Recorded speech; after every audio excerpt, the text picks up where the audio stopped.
Hello, greetings and salutations. Welcome back to Buffalo Fireside Chats. I hope you guys are having a great day. I know some of you are like, why the hell are you doing this on a Sunday at 1 o'clock? What came over me? Why would I do that? Well, the Bills game doesn't start until 4. And so I want to do some more of these Sunday chats. Last week I wanted to go live during the week. I just couldn't. It was too much going on with work. It was a great, successful work week. But yeah, so that's why we're doing this now. We got the Bills and the Chiefs coming in later. So I will definitely be watching that. And hopefully we can actually get a W. All right. We have a lot of great guests with us today. But before we get started, listen, guys, I just got, and Sam sent this from pixelworld.tv. All right. He is running the BFC merch store. He has the merch store. Click on the link in the comment section and just peruse. Look around. I just got the BFC new official polo, new logo. It fits awesome. I love it. Love the new logo. Shout out to Rob, producer Rob. He's recovering from being sick, so keep him in your thoughts and prayers. Rob, can't wait to have you back on this week. But this logo is absolutely amazing. The polo fits great. I'm absolutely stoked. I gotta say, I do think we have a pretty badass logo here. I love it, and I really appreciate it. So make sure you click the link. And, there's mugs, there's all kind of stuff. And there's stuff that's not even BFC related. There's just a bunch of stuff you guys could choose from. Some pretty funny shirts, too, as well. So I just welcome everybody. Welcome to our Sunday live. Jess and Olay, Lisa, Scapewear, all you guys, Michael Singleton, Gordy, welcome to Swaggy Will. Welcome to the BFC. I am just going to bring in my co-host for the day. You know him as a good friend of mine, Jordhuga. Jord, welcome to the BFC. How you doing? Thanks for having me, Rock. Happy to be here. Awesome. And none other than Scam Aker. Yes, the paid basher from Sam Aker Finance. What's going on, guys? Glad to be here. Been a while since I've been on the show. Sam, good to see you, dude. Welcome, Sam. I told him I was going to do that ahead of time. So when you're out, if anybody's out there like, I can't believe you just did that to Sam Aker, I go, by the way. Yeah, some people thought you weren't joking, by the way. So he's joking. He doesn't think I'm a scammer. No, Sam's a great guy. If you want filing breakdowns, that's where you go. You go to Sam Aker Finance, man, and you do a phenomenal job over there. So to open it up, how you guys doing? Sam, what's been new with you, man? Not much, really. Fighting the good fight on the OTC, I had a couple notes here, some things I want to talk about later. I've got some good stuff in store for you on some past guests you've had too, some companies around that. So excited to be back on here. Yes. Jordan, how about you? Same, just getting over being sick, but everything's going well otherwise. And, just there's so many opportunities in the market right now, just constantly trying to raise money so I can take advantage of the cheap prices. Yeah. No, right on. Man, there is some juicy stuff going on in the OTC right now. And, guys, Twitter is becoming pretty fiery as of late. But we're going to talk a little bit about Song. We're going to get through that resignation that was done via Twitter. That was pretty interesting. We have just a lot to talk about. All the tickers that I tag, we're going to try and get to today. But we're going to start out with a guest that I've had on the show a couple times for ticker BIXT. All right. A ticker that is completely under the radar and undervalued, in my opinion, that has a very nice share structure. And I'm talking about none other than Mike Sheik. Let's bring him in. Mike, welcome back to Buffalo Fireside Chats. How you doing, my friend? Rock. Woo! Love the logo. It's awesome. You know what? It's awesome. It is. I'm actually completely impressed. But you are literally fireside right now. Where are you at, man? Oh man, it's snowing out here. I'm in my condo in Breckenridge. Nice. It's beautiful out here. In the background, they're firing off bombs to get rid of the avalanche danger. So it's snowing. I might be stuck here for a while. Oh well.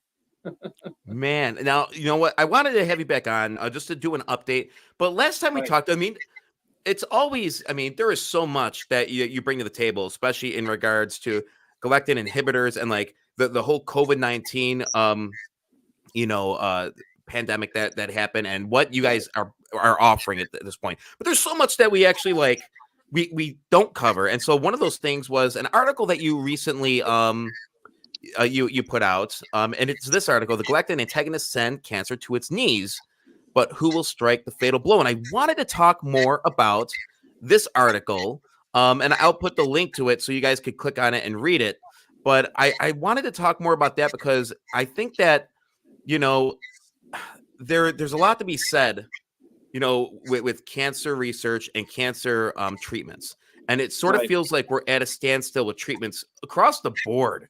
You know what I'm saying? Like we're still using chemotherapy, and then they're trying drugs or trying different things, but we're still using some of the same treatments that we've used for decades. So tell us a little bit about the article. I'm just going to give you the floor, and you could just say, like, just tell us about the galectin inhibitors and the possible effect possibly on cancer. Well, galectin inhibitors have gotten my attention for the past 20 years. And in the article, I talk about one of the drugs that it's actually was or is a competitor company made by Galectin Therapeutics. But back then, it was back in 2008, I had a chance to see an actual galectin inhibitor at work. With the idea behind that drug, it's called Davenant, and it's in the article. Was that it was gonna encapsulate a chemo molecule, and then the galectin and the galectins are highly upregulated or surrounding on a tumor. So the idea is you take the chemotherapy molecule and it would be targeted right toward the tumor. And they had the company had really good results, but I got to experience a compassionate use patient, and that when I saw what happened to her and her story, man, that changed me forever, because I was on a mission to become a galectin evangelist, so to speak. That hey, this technology needs to see the light of day. So I've been tracking it for a long time. And what happened is probably around 4 years ago, and this is all in the article. About 4 years ago, Galectin Therapeutics came out with some clinical trial results. And truth is, they were phenomenal. But no one seemed to care. Now, it took them forever to get the results, but the results themselves are, I put them in the article so people can see them. And it showed that in one cohort of patients, 100% of the people had over 30% tumor reduction. And that's the bar for a responder, right? So you had 100% responders rate. So, and a responder classified as a 30% reduction in the primary tumor. So we had these incredible results, but what was more incredible is that they were doing, yes, you see what I'm talking about? That was one of the guys in their cohort of trials. And if you look at like the before and after picture, it's separated, it says day 169. But the thing that this story isn't telling is that they only gave the treatment for a little less than 90 days, right around there. Don't quote me on it, because it's not my study.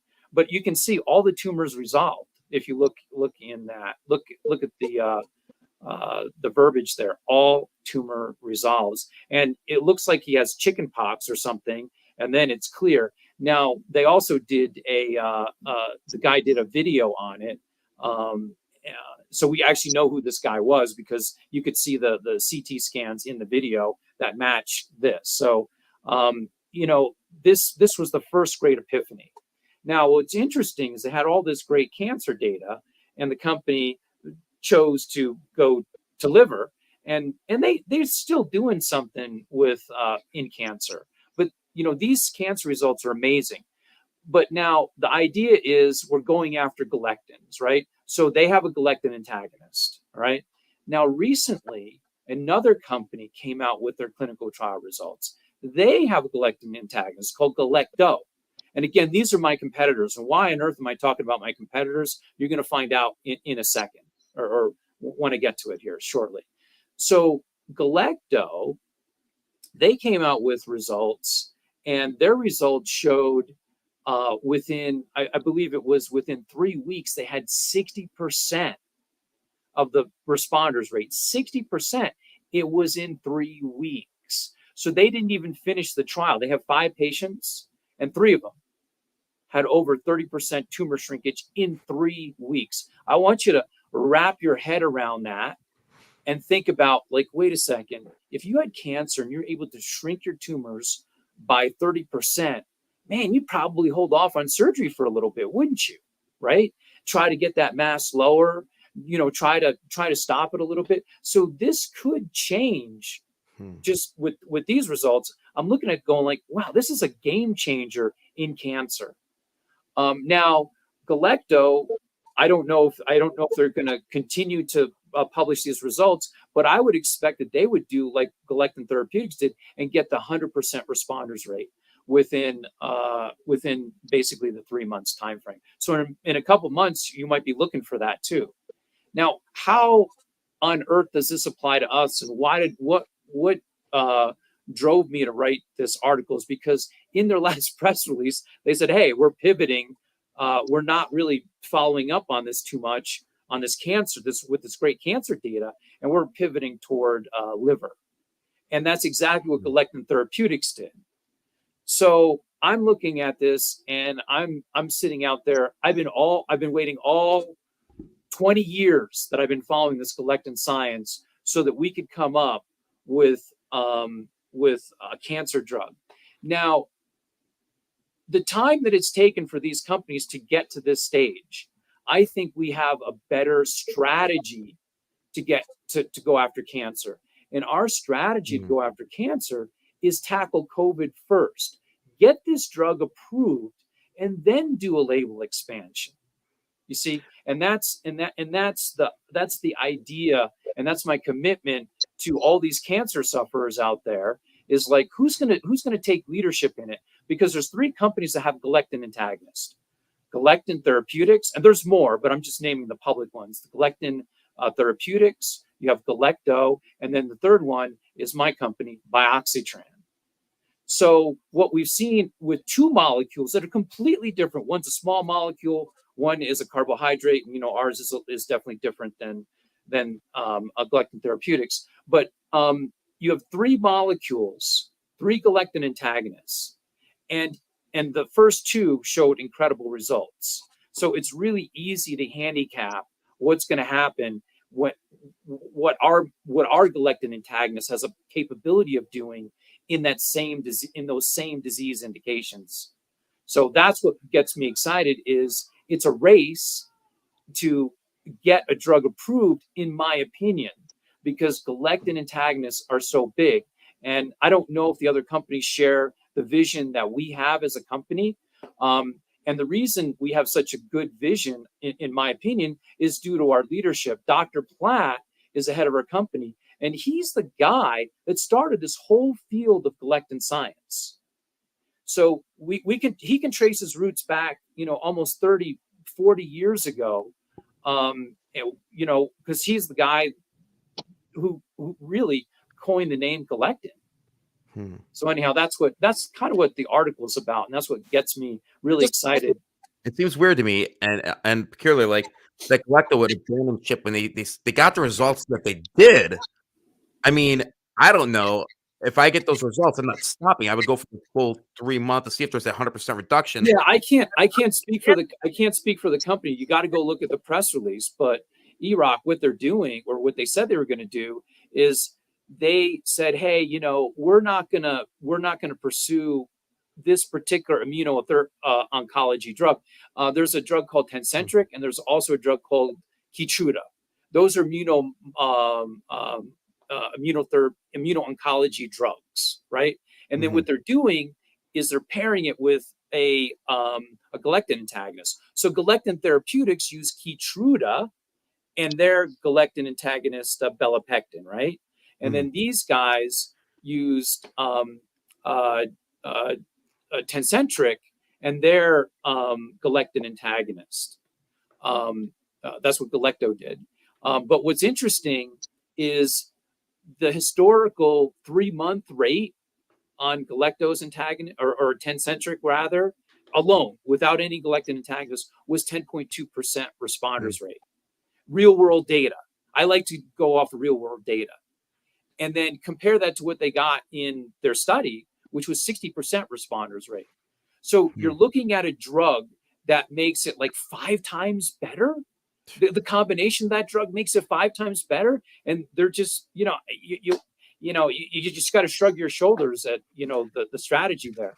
But they did say, I'm giving this to them. I'm trying to be fair and balanced here. They did say in their article that they're going to go after Keytruda next year in combination, which is something that Galectin Therapeutics did, because Keytruda seems to have a little bit better responders rate. That definitely in this non-small cell NLCS cancer indication than the Tecentriq. Wow, it's really, honestly, it's mind blowing. So hopefully what I want people to get out of this is, look, we're not only a COVID company. So I just got to beat in people's heads. We're talking cancer trials take years to do. They're looking at progression-free survival. How long does a COVID study take? What's more cost efficient, doing a 5-day study or doing a couple-year study? I mean, exactly.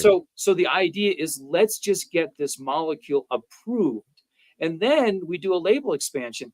Think about how more receptive cancer patients are going to be to take an approved drug, even if it's for COVID, versus something that's not approved yet. You see, so we by lowering that barrier, we think that's going to help in recruitment. It's going to help in a lot of things, and it's really going to help get what we want, which is we want to get cancer.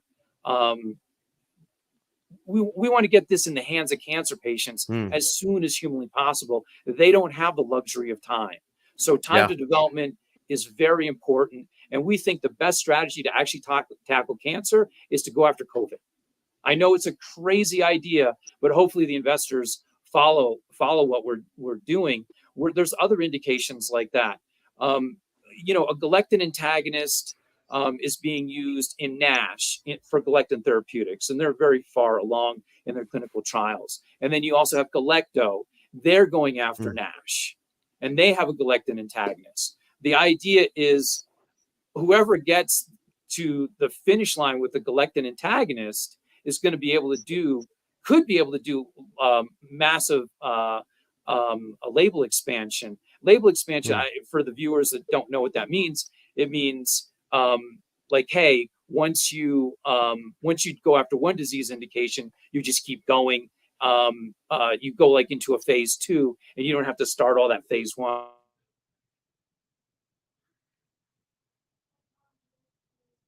All right, we just lost his signal, of course.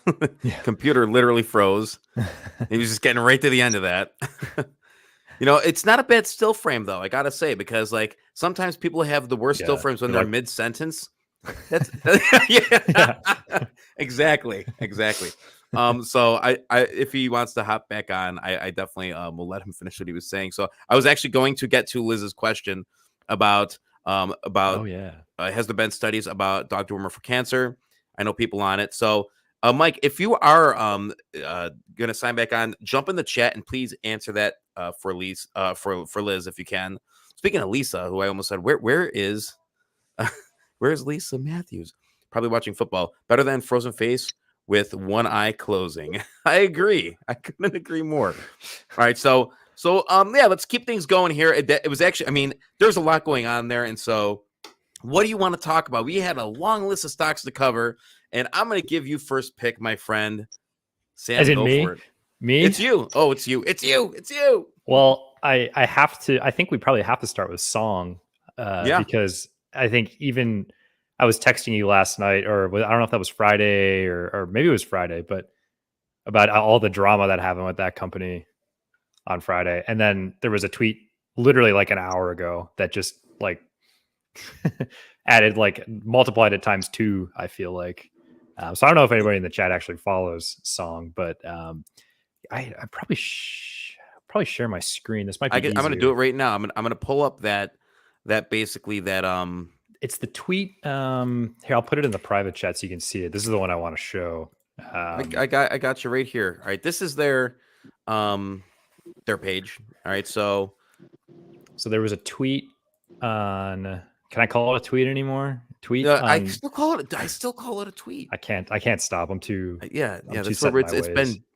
it's been embedded in us. So basically, here's their most recent tweet. All right, and there was this whole thing about.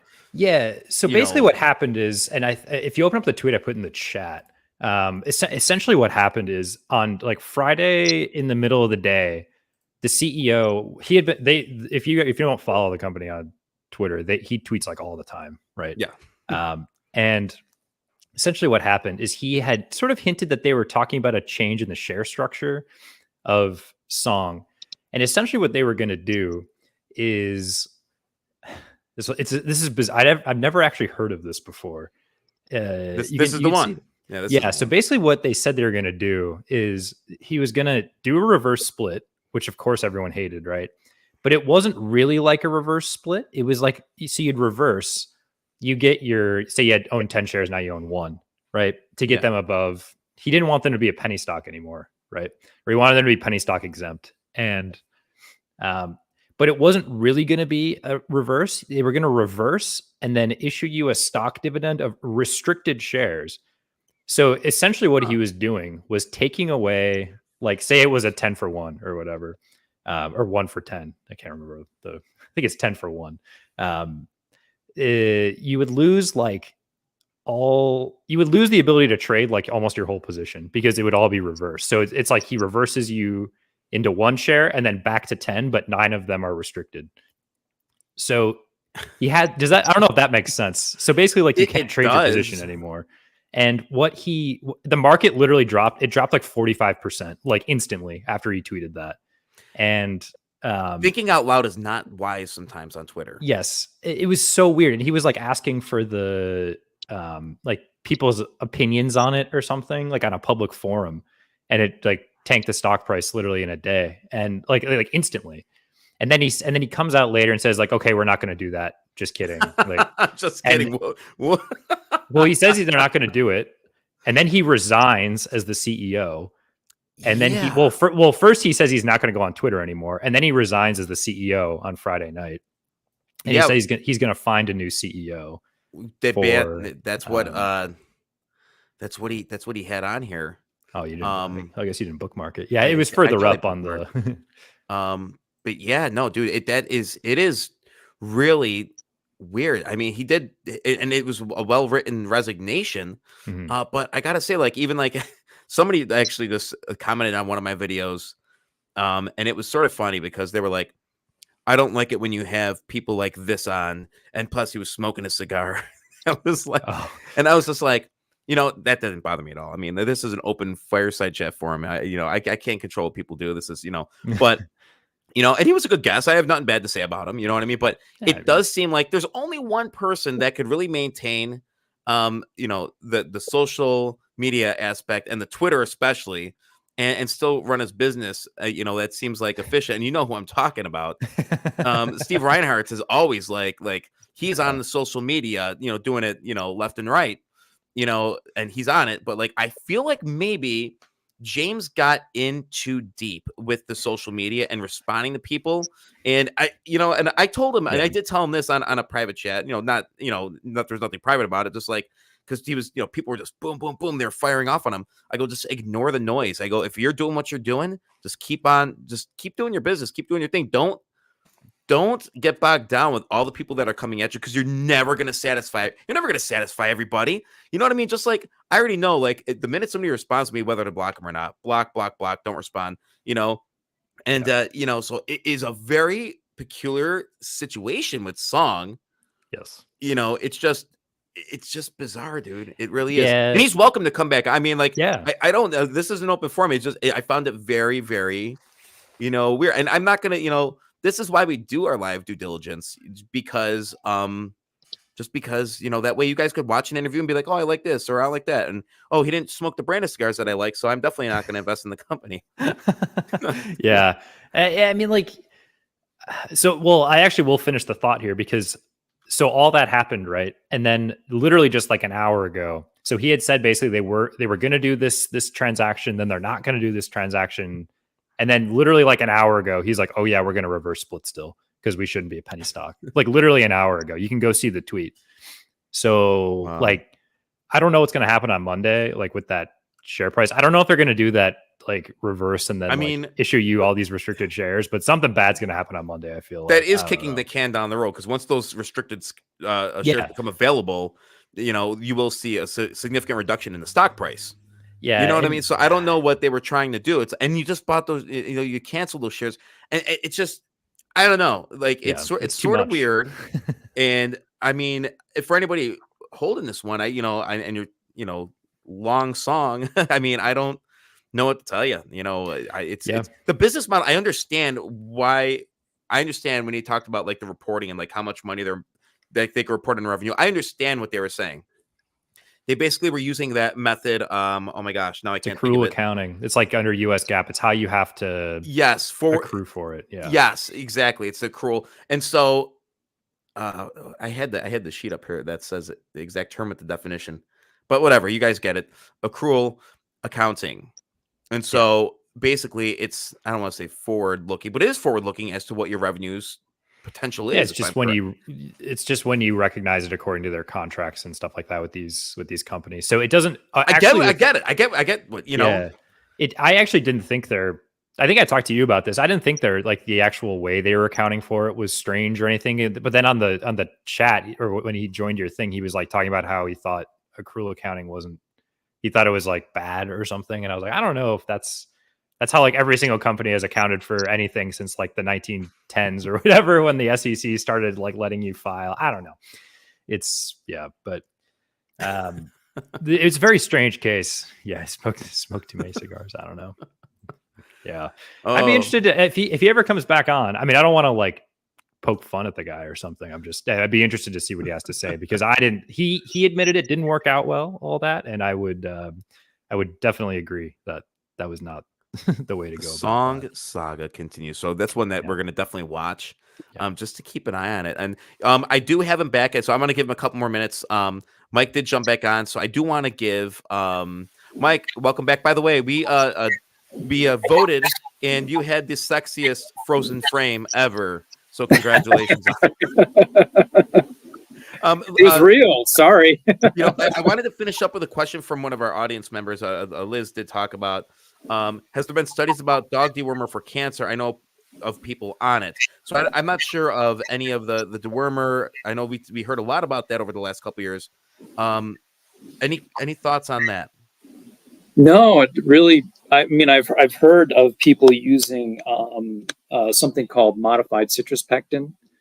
That's garnered like kind of a cult following for basically being a galectin antagonist.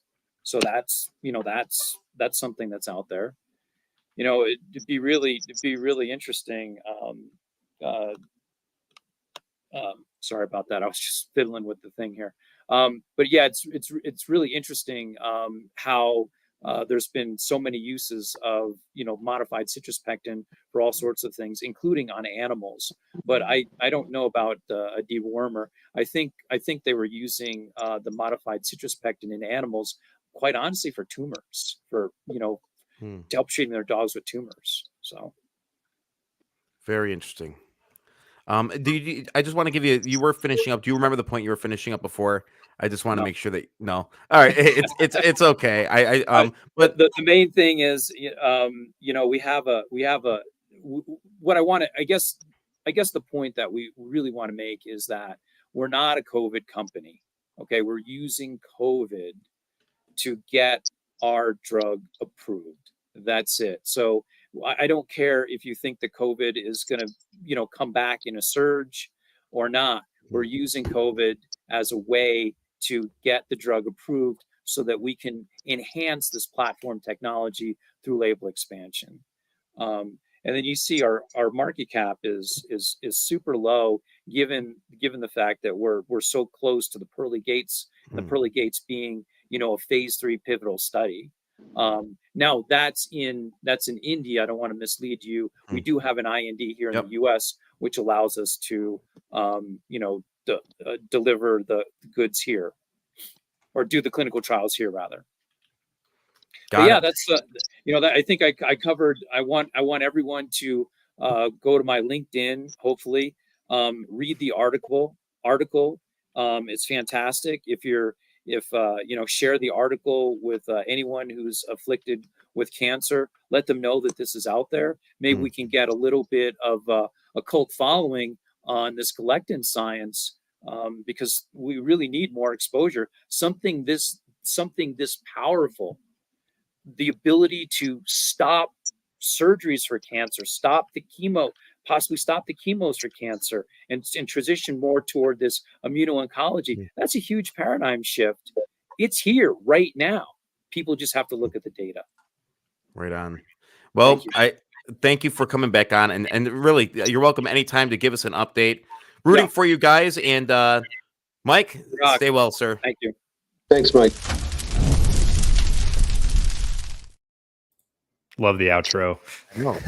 Nice little. That's all Rob. Yeah, it was a nice little. But it got the Buffalo guy walking in. Love I'm it. surprised I'm surprised this isn't like burning down without Rob here today. Yeah, right. Yeah. Well, I just misused his outro, but you know what? Hey, whatever.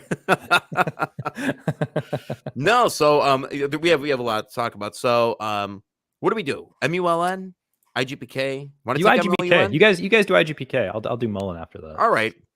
IGPK. Still waiting. If Gene's watching this, I hope he's not mad that I'm wearing a different shirt. All right, but I still got the old one. I believe in throwbacks. Gene, I love the shirt. I'm not switching teams. Don't worry. But no, I do love get to the merch store. Seriously, if you haven't, I know we have some people in here. Go to the top of the comment section, check out the BFC merch, and check out the Patreon. Let's grow the BFC community. But yeah, no, love it. But I think we have a lot of news with IGPK coming, and so I want to get into just talk about the share structure, talk about their recent tweet, and just sort of just give my little bit of speculation. Jord, what are your thoughts? I'm not sure if you've been keeping an eye on this one as much. No, I have, but again, I don't like to assume anything just because we're not getting word back, or just because they're not dropping a PR or a tweet or X every single day.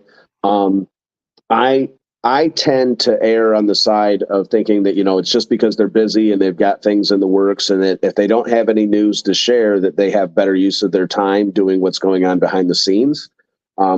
So I think that with the raise and authorized shares that, they're trying to do an acquisition. I don't know what that acquisition is. This is just my opinion, but based on what he had said in previous interviews, that's what I think is going on.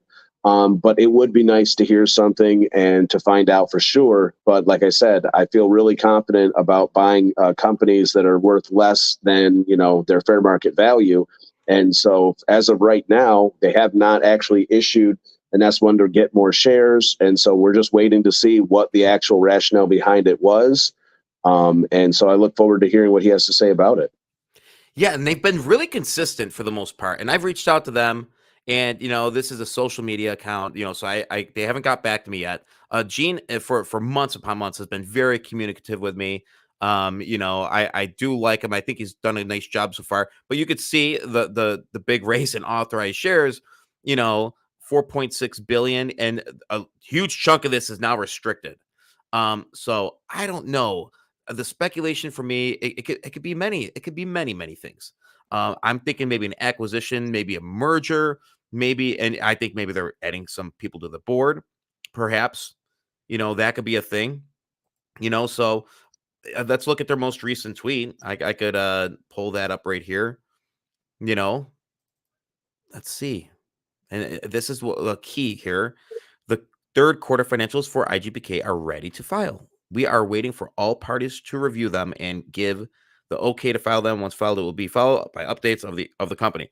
So waiting for all parties to review that. So I don't know if there's other people that need to sign paperwork, if there's another company involved.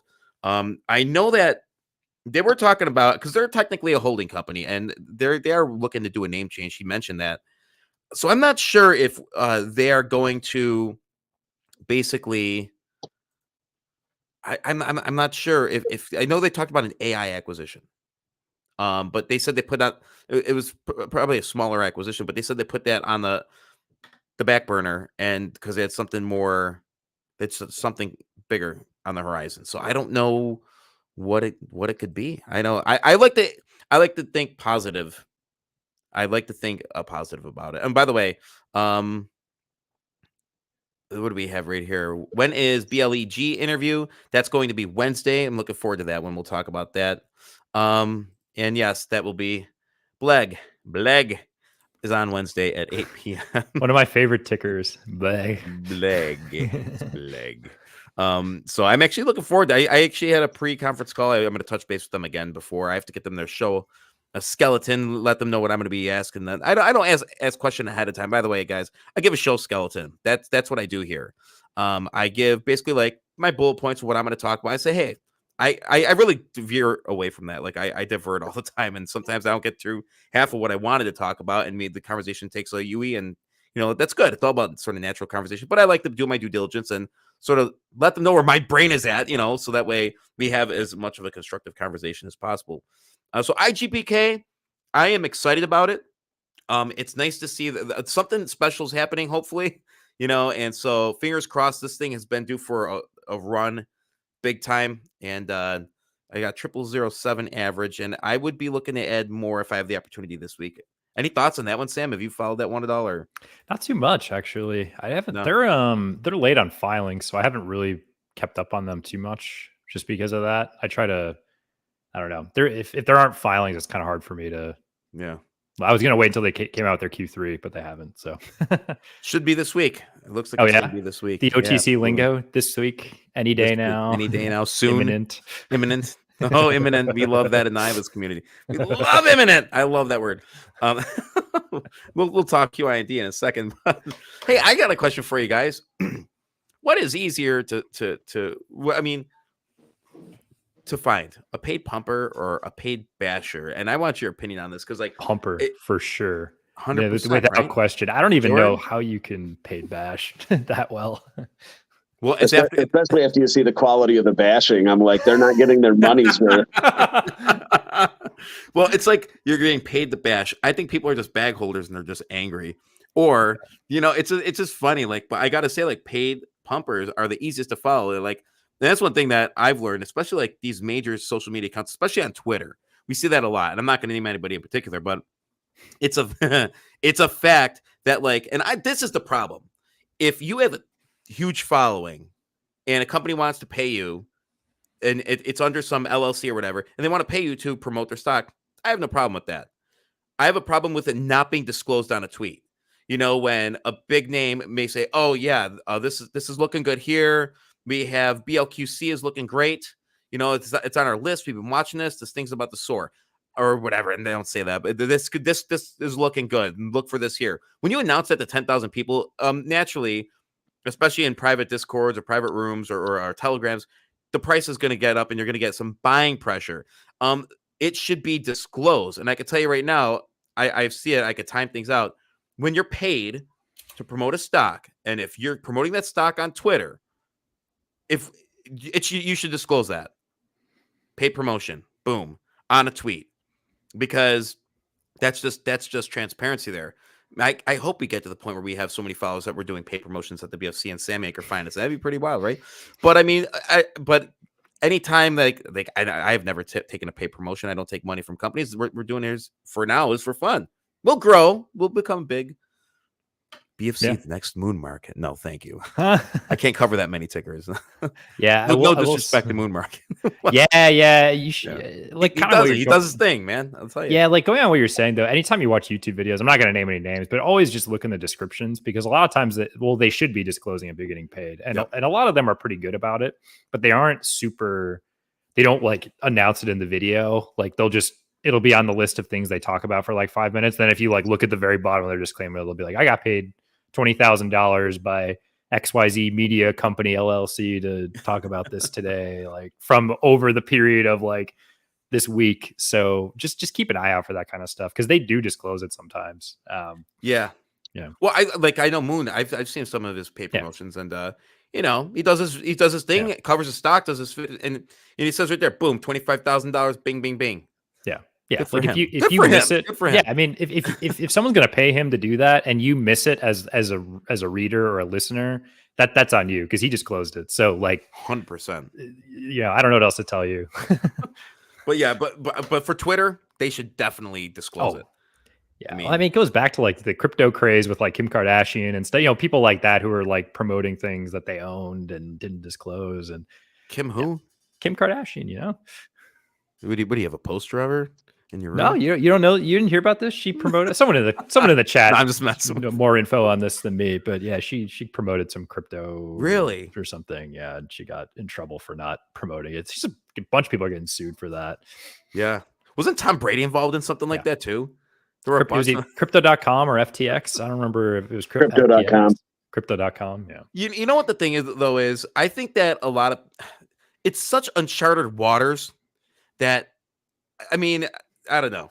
It's sort of hard to throw the book at somebody when there's no regulations that have been really set for this. So I guess that makes it even more dangerous and risky. I would love to see actually the rules. If someone knows more about this than me on what the OTC considers paid promotion, or like the promotion warning, like the loudspeaker or whatever up by your name, like, because a lot of them do pay people and do paid interviews and things like that. And does that count as paid promotion? I don't know. I don't know. Yeah, I don't know. Anyway, yeah, it's interesting stuff, man. Yeah. Well, at least we got our answer. Paid promoters are easier to spot. Yeah. Definitely. Oh yeah. All right. So MULN reverse split headquarters. MULN. Yeah. Real quick on MULN. I don't know if you guys can you share your screen? Yeah, I can. Give me one sec here. I don't want to. Let's see. Oh, I lost it. All right.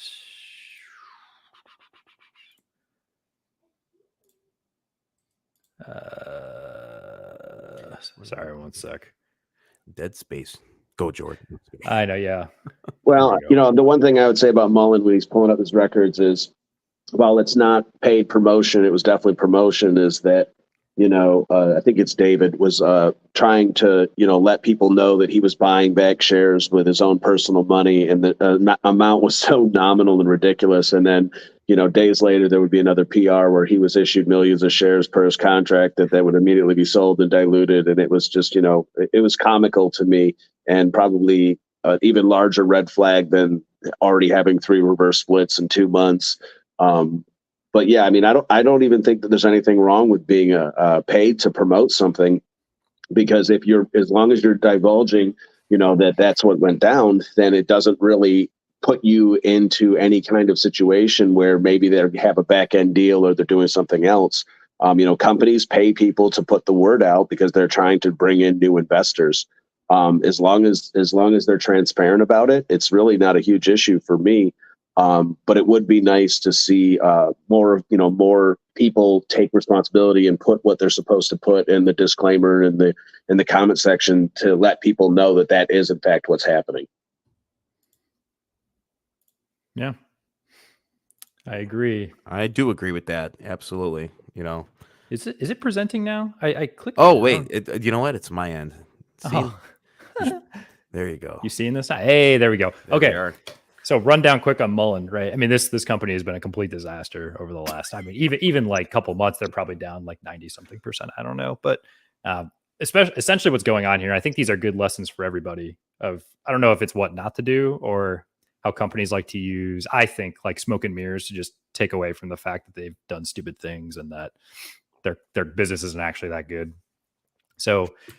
First off, they're voting on another reverse split in 5 days. I think it's on the 15th is the shareholder meeting. So if you are a shareholder, I think some of you are in the comments because I'm recognizing some names. You should have gotten your proxy materials by now to vote for that. That'll be, their third reverse split, Jord, I think, something like that. At least their third. They did. Yeah, this is their third one. Yeah. I think it's going to pass, despite what a lot of people say. I think it needs to pass because they need to stay on NASDAQ or this company's completely screwed. Like, I don't know. They're going to need to raise like hundreds of millions of dollars still to keep this business afloat, to just do like to execute on like expanding factories and like buying working capital, losses, just the general loss from running a startup EV manufacturer. Right. So there's that. But the big thing I wanted to talk about here is they sort of like part of this whole smoke and mirrors thing that I call it. I don't know, maybe it's a bit harsh, but they've had these two big lawsuits they've announced in the past. The first one that made some waves was in, I think it was August. I think they basically they were claiming that a lot of market makers like Fidelity, Charles Schwab, TD Ameritrade, things like that, were letting people illegally short sell, like the whole like failure to deliver and all that, all that stuff. I'm not like some expert trader here. I know a lot of you guys know more about that than me, but they seem to think that it was harmful to the company. And they went on like Fox Business. They did an interview. They had all these PRs, hyped it up. And then like they announced the other day that they canceled it. That they withdrew the lawsuit because they said something like, I think it's in this case, or in this sentence here, but that like the amount of money they could claim isn't worth the cost now all of a sudden, even though they were like hyping it up like crazy 3 months ago, all this like magically.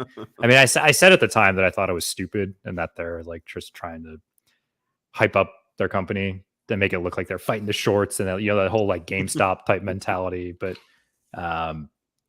yeah, so I ended up being correct about that one, unfortunately. But now they're going through a second lawsuit now about spoofing complaints against broker dealers. So if for those of you that don't know what spoofing is, it's basically you enter in. Well, I guess if you're on the short side, or like you want this price to go down, you like essentially issue like for a quick moment in time like a huge sell order or hit like a low ask or something like that, like billions of shares, whatever, a huge amount of money that you're never going to like have clear, right? And apparently that's illegal, they're saying. Again, I think this is sort of the same concept as this whole illegal short selling thing, where I think it's all just smoke and mirrors and people just really don't like the company very much. So that's going on. And then they also hired that the guy, I don't remember what they call themselves now. It's that Basile, the attorney who's in and around the OTC a lot. I think he helped. Yeah, Mark. Yes, Mark. Yeah, they were called like the OTC securities attorneys. There was some name where they're big in the OTC, which I think is really funny because MULN's really close to being on the OTC. But yeah, he helped out a bunch of companies get out of convertible debt, like or get damages paid to them from convertible debt, like toxic convertible debt holders who had converted and sold, and essentially. So there's a lot going on with them that doesn't actually have to do with their business, which is a huge red flag to me, because I think they're just trying to basically take away from the fact that people don't actually like their core business. So keep in mind with a lot of the stuff that happens, it's not good in my opinion, and something to learn from, I guess, long and short. So train wreck stock, is that what we're calling that one? Yeah, it's pretty bad. I mean, I don't even want to bring up their ticker, but it's, I don't know. They're getting pretty close to like 99.9999%. That's crazy. Yeah. And I think that's why, how do I say this without sounding crazy? When you do that reverse split to go to a big board, you want that to be a one-time deal. You know what I mean? You want to get your share price up, and then, like hopefully CYBL is going to do. They're going to get their share price up. They're aiming for those 10-cent, 25-cent targets, so and beyond. Then they're going to start, a year down the road or whatever, do that reverse split where it's substantial enough where they're going to enter not at a $2 price, but something way substantial. So that way they're not stuck nickel and diming shareholders in the split after split after split after split. And I'm going to pick your brain on that one in a second. Have you GRPS? Have you looked at that one at all? That's a great company right there. That's the shrimp guy, right? Yeah, man. I do It's, follow that. it's I awesome. can't remember what I wrote some notes on it. I had actually a question for you. When is there? Do you remember when he said they'd start? Because they're harvesting now, right? That's the whole Yeah. idea. Oh, Right? yeah, they're done. Oh, they're done. Actually, yep. So basically, and I thought it was pretty damn cool. I like just like watching. I love watching these videos. You know, like Oh this yeah, is their. this.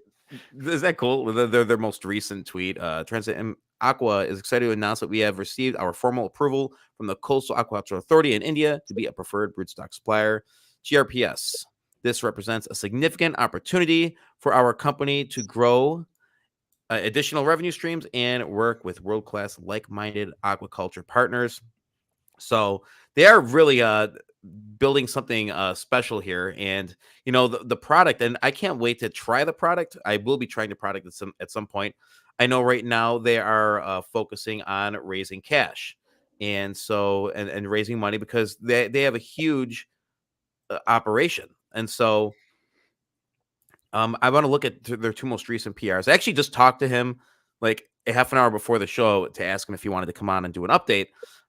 But he's on the road, so he really can't right now. So I want to just bang through the two most recent PRs that they had. So, and listen, there was a major share increase, and they did, you know, address that. And so they added, I think it was 3 billion shares or 4 billion shares it was, or something like that.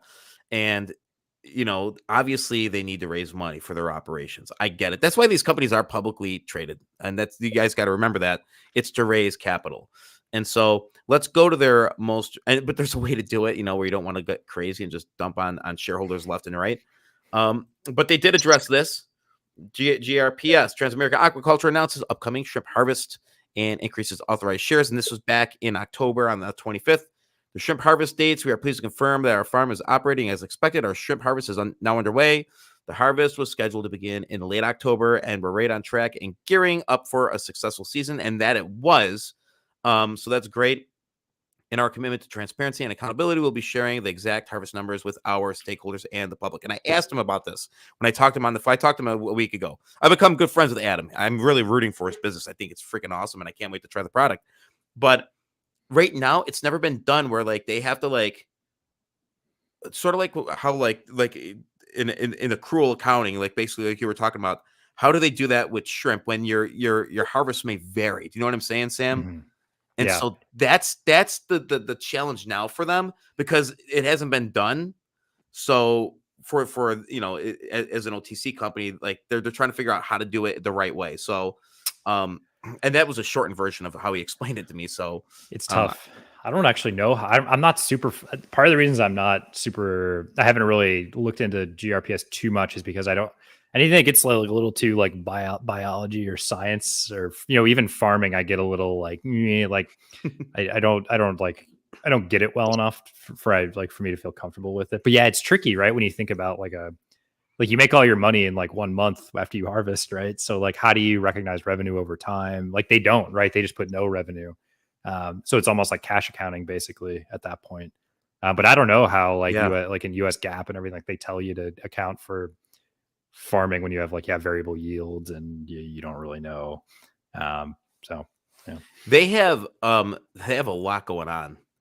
They do, and obviously he could only tell me certain stuff, but they are looking to get partnerships with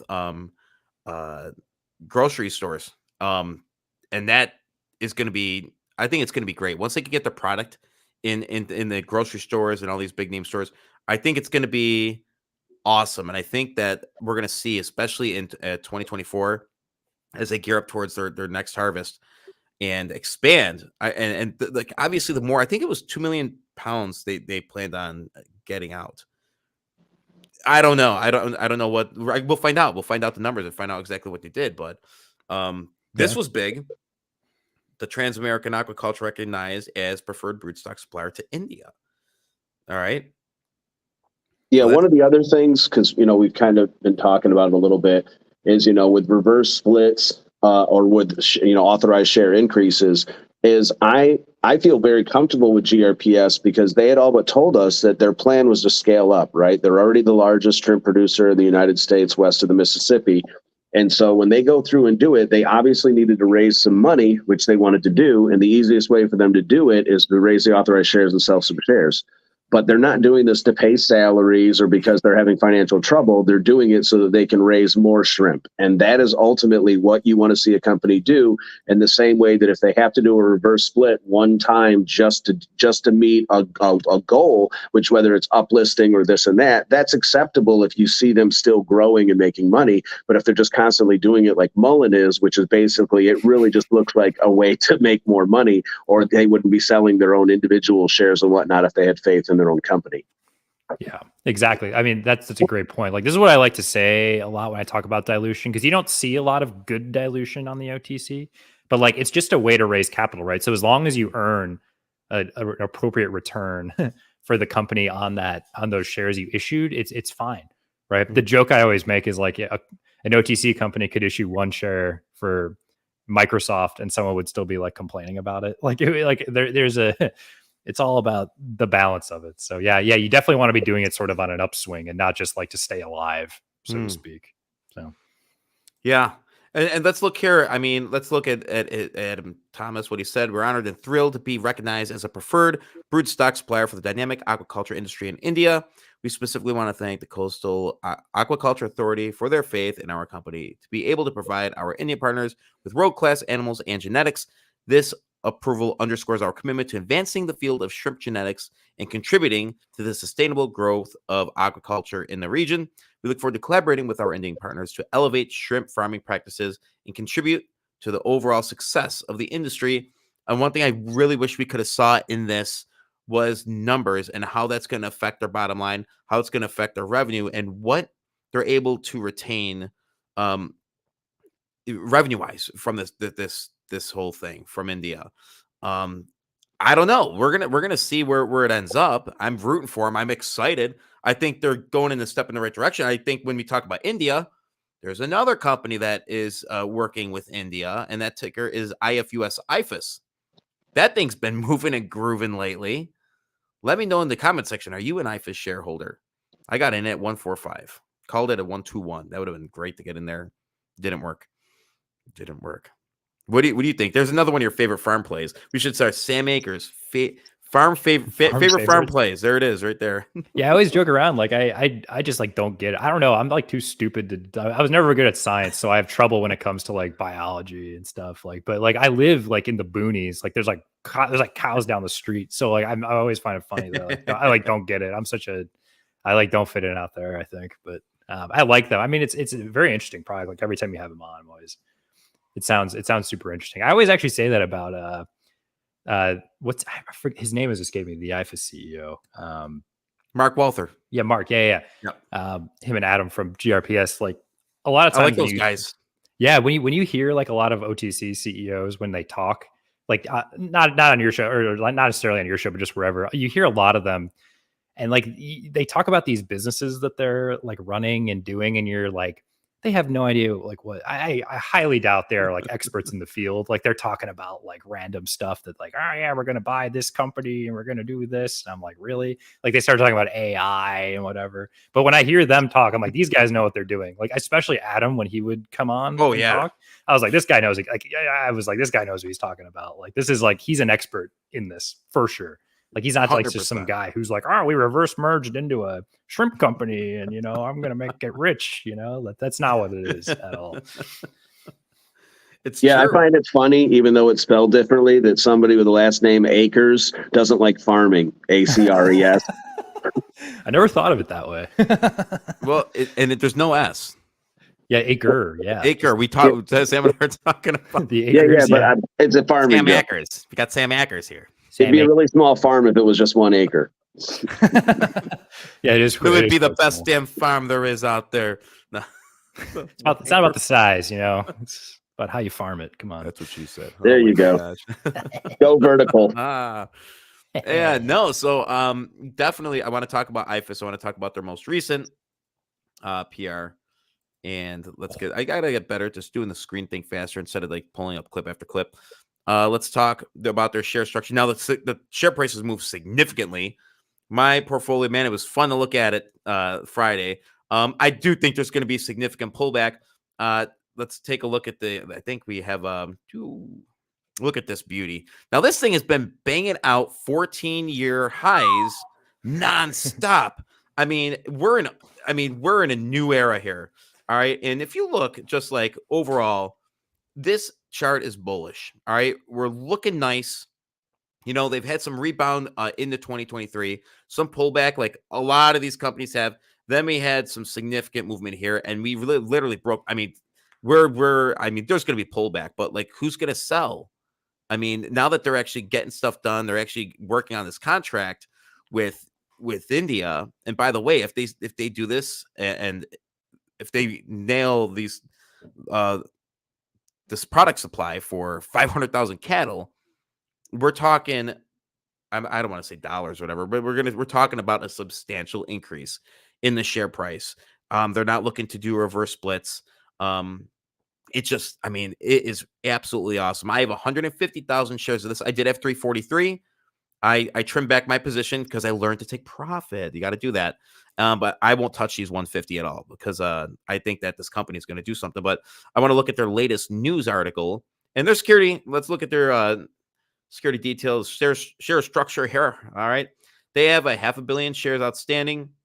This is not a huge share structure for an OTC company, especially one that, the profit margins that they could retain for this cattle feed with this bag ass and with that mastic and all that stuff is Jordan. I don't know if you remember, like the profit margins were huge, if I'm correct, but you went dead 80 for a plus second. percent. Yeah, it was over 80%. Crazy. And so, and the thing about this is when they're using that bag ass, they're taking a product that people can't even get rid of. They got to find ways to get rid of it. Now they have somebody, and I think it's up to 10 refineries that they're looking into taking their bag ass and converting it in India. So if they're able to do that, I mean, this is going to be absolutely significant for the company. But if you look, they have half their shares are restricted. And, I think Mark owns a big chunk of that. I'm not sure exactly what's going to happen going forward. They have a $36 million market cap. I think that the sky is the limit here, even looking at that chart. I mean, I don't know. I'm so excited about this one. And I got to give a shout out to the professor, if he's not, plaguing a Discord room or Twitter or whatever with the IFUS propaganda. I always joke with them about that. I go, man, dude, you're like nonstop. But if you stop and listen to him, the guy's speaking, he's smart. He's speaking common sense. He's speaking the science behind what they're doing. And it's just really remarkable. And so, I mean, he's told me about this for a long time now, and I'm starting to listen even more now. And so I think the sky is the limit for IFUS, and we're going to see how it responds. I do expect pullback, though. I mean, remember, guys, stocks just don't go straight up. I mean, that would be great. This isn't 2021, but we all saw what happened after.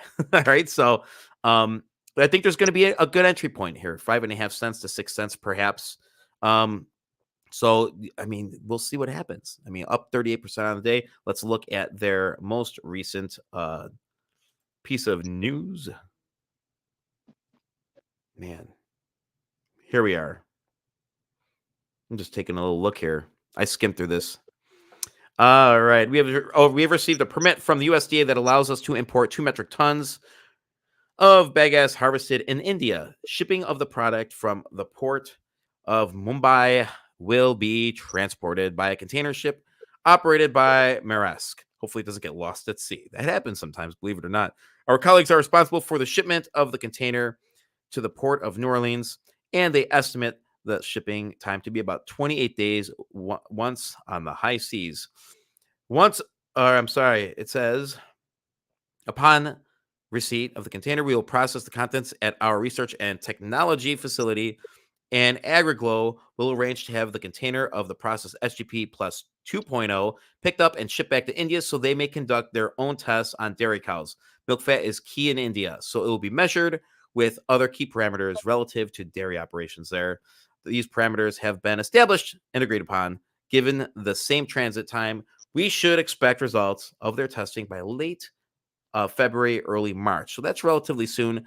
And so it talks about the economic viability footprint of Impact Fusion and SGP Plus. And so the plant operations will run on an average of 15 hours per day, 5 productions days per week. This will produce 525 bales a day for 250 days a year. All right, so they're talking about 26 million just as their base. This is going to go higher than that, especially if they're doing that for a 500,000 cattle, which, domestically, I think, if I'm correct, it reduces the cost to feed a cattle per head. I think $3.45 or $3 something down to like 45 cents. Stupid reduction. So I don't know. This is one to watch. Any final thoughts on IFUS, guys? Wow, it's a very cool company. I like it. The only complaint I have is that it took me longer to find it because I was always looking for ILUS. So when I saw IFUS, I thought people actually just spelled it wrong. But it's an amazing company. They have a really loyal shareholder base. They're doing excellent things and they're building the right way. And ultimately, what you want to see from any OTC company is that they're solving a problem, and they are absolutely solving multiple problems. It's super useful for humanity at large, and if people can get rich behind it, all the better. So I have nothing but hope and faith that they're going to do very amazing things. Yeah, I agree. I'm excited. I'm excited to see what they do. Like, that's one company that I've become a huge fan of. So let's what are we talking about next, Sam? I mean, guys, they were just sort of hanging out. I sort of like this, just hanging out. I don't have to worry about the stress of an interview. There's no stress to it. It's fun, actually, guys. I really enjoy it. It's fun. What was on the list? We I don't want to do know. QIND. Oh yeah. Yeah. Let's do QIND. We have CYBL. We have a bunch to cover. Yeah. So QIND's probably a pretty quick one, actually, because we got the amended. What is it? Oh my god, the acronym is. He disappeared, guys. Yes, thank you. The S1. Wow, He tough day. disappeared for a second. I thought you were like you were trying to think that you went into a different dimension. I love those green screens. Into the stock dimension behind me. Yeah, gone. Yeah, we got the new S1, the amended S1A. God, that's what I was going for.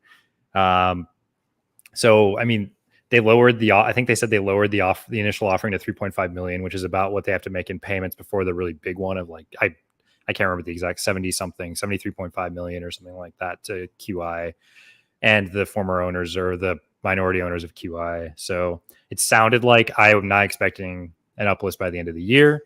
I think it's going to be well into Q1 is my guess. Well, sorry, I think it's their Q3 now because they're a June year end, but is it 3.5? Yeah, 3.5 million. I'm not making that up.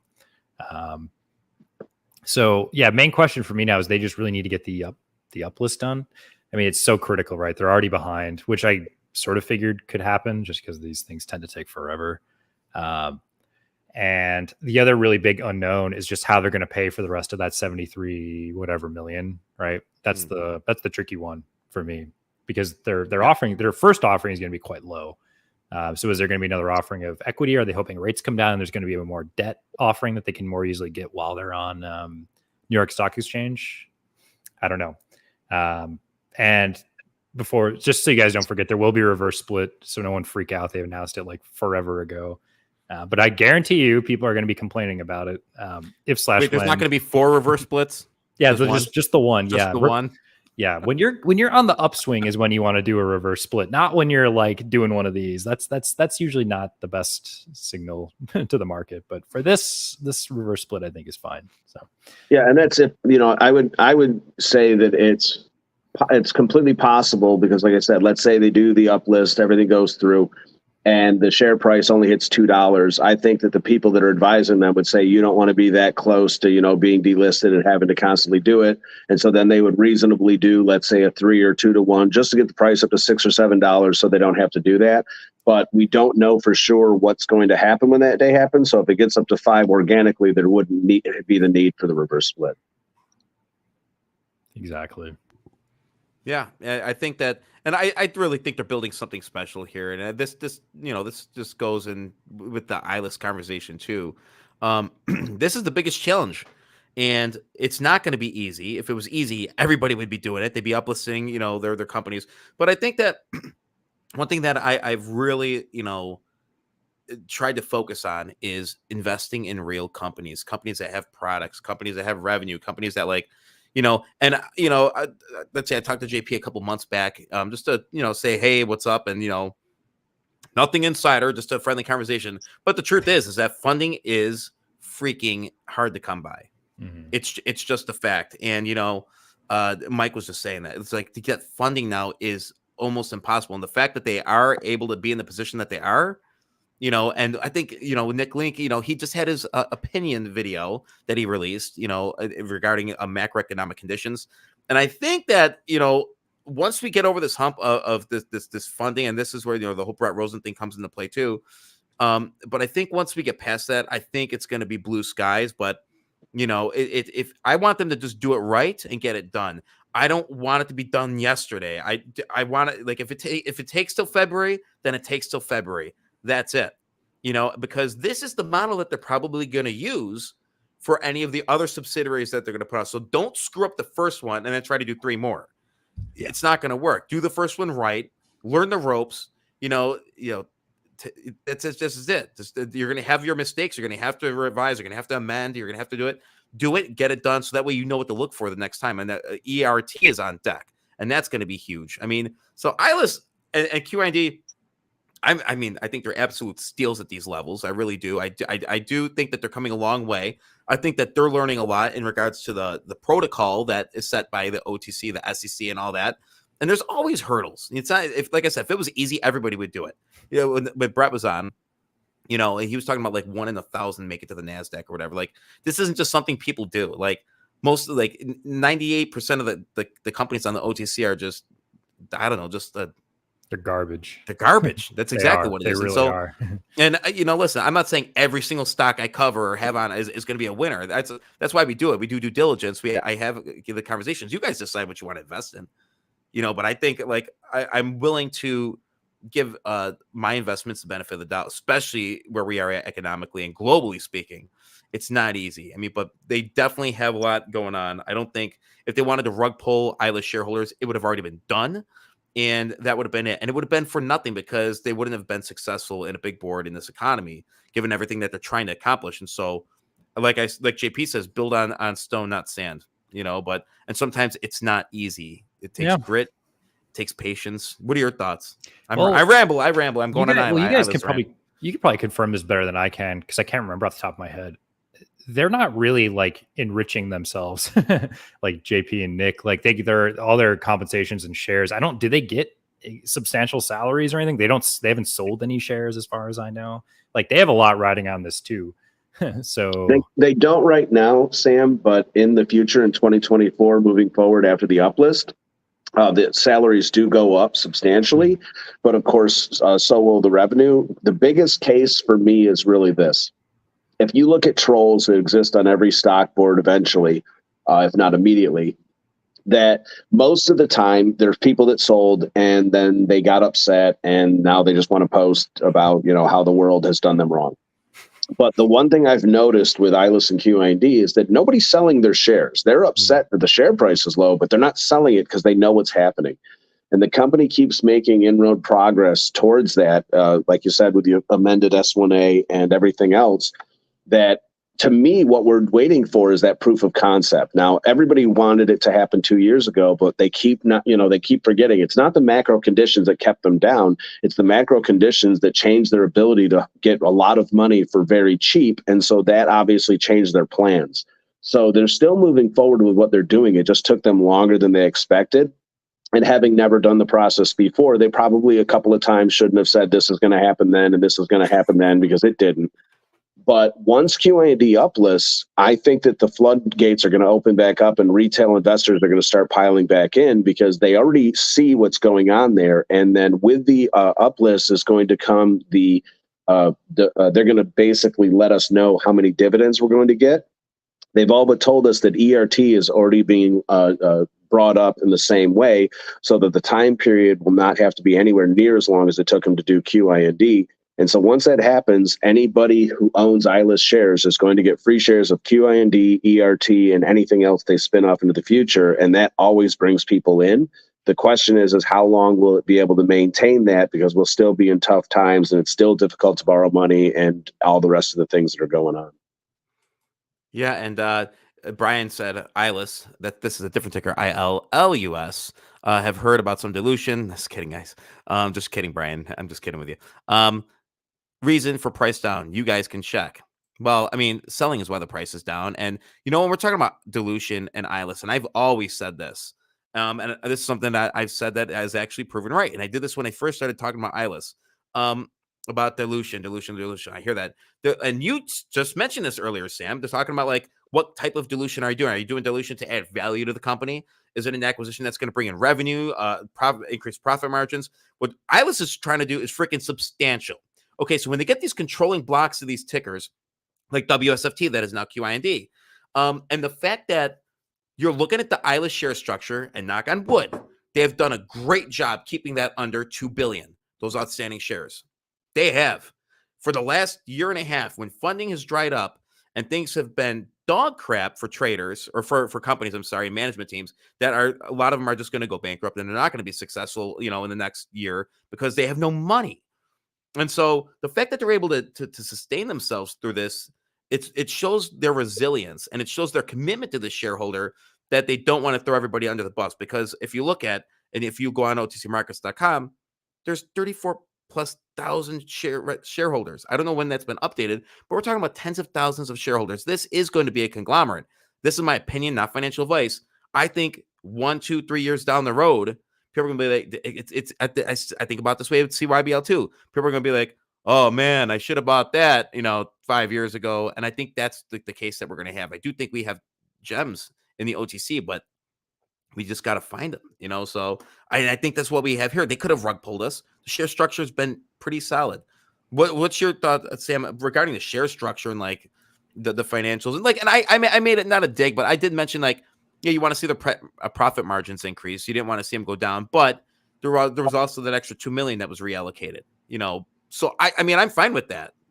Profit's profit. But what's your thought? Yeah, no. Why are you asking like financial performance wise? How's ILUS? And yeah, like were you satisfied with the report? I mean, like, I'm surprised at, and you guys probably know more about this than me, but I was surprised at how little of ILUS now is the non-QIND bit, if that makes sense. Like ERT and a lot of the other stuff has sort of gone to the wayside. Like almost the entirety of their activity now, in terms of revenue and stuff, is QIND, which is, I don't know if, I mean, it kind of makes sense that they're spending a lot of time on QIND, but I'm sort of, I guess I maybe don't understand why all like ERT and things like that have sort of just, like, they're standalone businesses, right? So I guess why have those dropped so much in terms? We're talking about business? Like Georgia Fire and Rescue, Bullhead, like all those smaller companies off of in the ILUS conglomerate, and we do want to see increases. Actually, what was it that had a significant increase, Jord? Oh my gosh, was it Georgia Fire and Rescue? Yeah, they did. They're doing well. And I think it's just that's the whole thing, like. When you lump in QIND, and what's going to end up happening is you have the QIND, and then you have ERT, and then you have all these other ones that are going to be. It's weird because once we do ERT, I think that's going to be maybe not as massive. I mean, because QIND is massive. I think we're just going to see that those big chunks. I don't know how it's going to play out, and I don't like. I want to see more on the small business aspect. I want to see them break things down more into like Georgia Fire Rescue. I want to see more like from the company. I want to see more like along those lines. They don't release their segments unless it's a K, I think. So we probably wouldn't. Yeah. ILUS is still on a December year end, I think. So I guess we'd probably see it if you guys can wait until the end of March or whenever March 15th, right? Yeah. So yeah, you can. Guess that might be we might have to be a little patient on that one. Then I'm rooting for these guys 100%. This is my number one stock. I mean, I think JP's a great guy. Nick's a great guy. I think the management team is solid. Rooting for them all the way, 100%. But like I said, I just want to see more about what they're going to do on in the U.S. side. That's why I know George's excited about the ERT thing too, because that this is where we're at. So it makes it more tangible for us to be able to go there and check out a business, or to go down to Georgia Fire and see what it looks like and meet some of the people there and get real creepy and drive by slowly at night and be like, what are they doing over there in that building? But yeah, I think a big part of it. So and I touched on it a little bit before, is, with the original goals that they have was the synergies between the different companies and the abilities, very much like having QIND on the New York Stock Exchange allows them to borrow money that they can use for the other companies. So when they planned on bringing all these smaller companies into the fold, the expectation was that they were going to have access to cheaper money that they could actually use to, influx into these companies and, make sure that they had the ability to scale up and basically just do more production, like Georgia Fire and Rescue. And so now, because the money has dried up a little bit, again, it's not to say that the companies aren't doing well. They're just not doing as well as expected, because we expected them to have more money, more capital to be able to, grow, expand, do what they were going to try to do.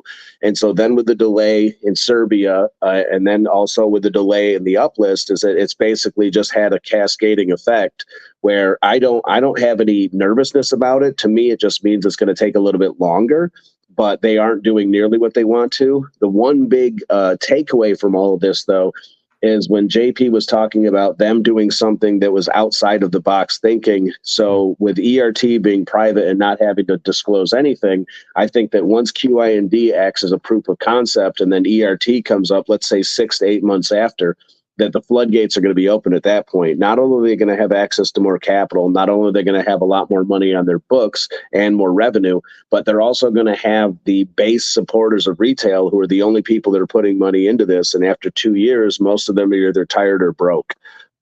So the big takeaway for me is going to be when they announce the ERT stuff, because at that point, people are already going to be salivating over the free shares they're getting in QIND. And I think that that is going to have a twofold effect. The first one is that it's going to keep us as retail, who traditionally tend to be more fickle, acting more like an institutional investor, because you're not going to sell your shares if you know you're going to keep getting free shares of new companies in the future. And in addition to that, they're going to be buying and buying more shares in general because everybody loves free stock. Well, yeah, dude, and I think the share dividend thing is excellent. I think it's a great model. It's a great way to keep people around. And when you're getting money, when you're getting especially the dividends, like we were talking ABR before, we talk about dividend stocks, you want to just let that just keep accruing and accruing. Like that's why I like the medium to long term holds like that. But I did. Oh, by the way, I did want to talk to you guys and play this for you. Back to IGPK for a second. I didn't want to forget this. Rob and I were asked to sort of pull a clip from our interview. Remember when we did that whole and I do want to give Jordan a final thought on ILUS too, and same thing with UCM. But I didn't want to forget this. There was a time when they asked us, could you pull the clip from the tour, the distillate tour? And this is what they wanted to show. So I wanted back to some of the major speculation that I have. Maybe there is an acquisition or maybe a merger with a company that has high use for this distillate. Check this out. What are you thinking? What's on your mind right now? I mean, what's on my mind is to dumb down the numbers a little bit because they're mind-boggling, and I'm really trying to get my arms around the numbers that are that staggering. Add to that the brand license, which I spoke to you about the other day. That's going back and forth with the attorneys. Just a few words need to be changed. So hopefully in the coming days, you'll hear that. That'll be something that adds a whole nother layer to this thing. I don't even want to give you projections yet. Yeah. It's not how much can you make. It's how much can you reliably produce, because the sky's the limit. That's the clip that they wanted. And so I think that maybe they were like, if you haven't seen the interview or whatever, let's show them the vault. Let's show them what we got and what we could produce. And so I think that this is maybe where we're at now. And they have big interest in their product. And I asked Gene, I go, what would be your dream for this company or whatever? He goes, to get a major contract with possibly an e-cig manufacturer, because then you're talking an absurd amount. And so the distillate thing it could be very lucrative, but this is just my speculation. I don't know, guys. So I wanted to share that with you. Any thoughts? Oh, it's cool. You always like to hear that there's such high demand. It's a matter of production. Usually it's the other way around on the OTC. So yeah, no, right on. And but I mean, like that's why, like, and I can't wait. I'm hoping to get in touch with Gene so that way he could clarify, and we're actually talking about what's going on, because I'm very excited. I know people are like blowing up my email and DMs are like, "What's going on? The yada yada scam." Blah, blah, blah. I go, "Just be patient, people. This patience comes to those who wait." And so, Jordan, I wanted to give you guys just a final thought on ILUS and QIND, and then I want to talk a little bit about CYBL and just sort of see, what we got there. Go ahead, Jordan. Yeah, so I mean, first and foremost, I'm still doing private placements or trying to raise capital to do private placements so that I can give the company money. I don't know what their financial needs are right now, as they're not allowed to share that with me. But I just know that it's a beneficial for them and it's beneficial for me, as it gets me more shares and it gets them cash in hand. I have faith in them based on the steps that I've seen. I have a bunch of other people, Fred Z and Eagle, who've always done an excellent job with the due diligence and the math, that they help us all out looking at things. And there's many, many people that are looking at this from many different angles. And so they've run through and established through talking to contacts that they have in different areas and arenas to say, hey, have you heard about this? Have you seen that? And from everything that I've been able to figure out, that it's moving forward, it's just going to be a question of whether or not it's successful. Just because it happens doesn't mean they're going to be successful. Of course, I think they will be. But I'm just trying to get as many shares as I possibly can, because I assume there's going to have to be a spike in the ILUS share price, even if it's just a small one, after QIND successfully uplists. Sam. Sorry, it's on mute there. This is too much ILUS talk. No, I think I have really nothing to add, to be honest. I think I'm right on. good. Yeah, well, and I'm excited. I'm excited moving forward, and I think that this has been a long-term investment for me. So I'm absolutely really, really stoked about it. So I think there's a lot to be happy about, thankful for. And so I remember there was a year ago, we're like, man, maybe we could have bought this at a penny. Well, we're here. Welcome back. So I think the long-term prospects and the long-term vision and goal and the process is going to work out for this one. So before we get to CYBL, because I do want to talk a little bit about CYBL, I want to share a couple videos and talk about AITX and IVDA, and I'm sort of lumping these two together. Two of my favorite stocks, and I'm gonna show these videos back to back. And I'm going to give Sam the floor, because I know you actually got a chance to meet Steve down in Detroit for the shareholder meeting. So IVDA is a favorite stock of mine. I really like David Lee. I love his presentation. I like his vision for the company. I like his persona. He's an optimist, and I like being around optimistic people and people that are real and have good charisma, and he has that, and so does Steve. So I'm going to play these clips, and what I want you to do is just take a sit back, watch, and we're going to after these two clips, I'm going to pick your brain a little bit, Sam, and you can tell me what you think. And first, we're going to start with Mr. David Lee. I want to go to a tweet that you put out a tweet, and I'm going to read this. It says, we're thrilled to announce that the Aveda smart drone has found its home at an airport close to headquarters. This close proximity opens up endless possibilities for collaboration and rapid advancements in the world of smart drone technology. Get ready to witness the future taking flight right in our backyard. It's an exciting tweet. And so what does the future hold for Aveda smart drones? Tell us a little bit about that. I love it. It is very exciting. Again, when we go into the public boards and read about drones and UAVs and everything, and unfortunately, that's all we ever get to do, right, Eric, is read about them and maybe watch a video here and there. Aveda has decided to let's make it real. Yes, we have real technology. We've got real products, and we're talking to customers every day. But one thing that's missing is this. It's that touch, feel, and see. So Aveda decided that, hey, in our own backyard here in Mesa, Arizona, surrounded by great municipal agencies that in the state of Arizona, police to public safety to private enterprises that have security and operational efficiency needs, they too only hear about what salespeople tell them or what's on the internet. I decided that, you know what, let's get our technology in place, put it to where we can showcase it, have real police agencies and people like yourself. I welcome you to come check out technology that is working today and for sale today, right? Not just cool stuff on the internet. The IVDA Smart Drone is a full autonomous flight vehicle. That means it does fly automatically. You can set missions for it to patrol a facility, patrol a lake, to actually monitor if this car is loitering in an area that it shouldn't be. And it's doing all of this autonomously, set by we, the operator. And it's great to read about all this. But Eric, why IVDA is so excited? Here at Falcon Field in Mesa, Arizona, very prestigious airport here. We have our IVDA Smart Drone. How do you call it? Is it parked or docked? I'm not sure, but it's in a real flight hangar, you know, and we have to get FAA approval for flight. I mean, this is the real deal. That's awesome. And we're very excited to show. And I'm excited because you know why? In even our professional family here and the community, there's not too many people that have these types of drones. You know, this is not a toy.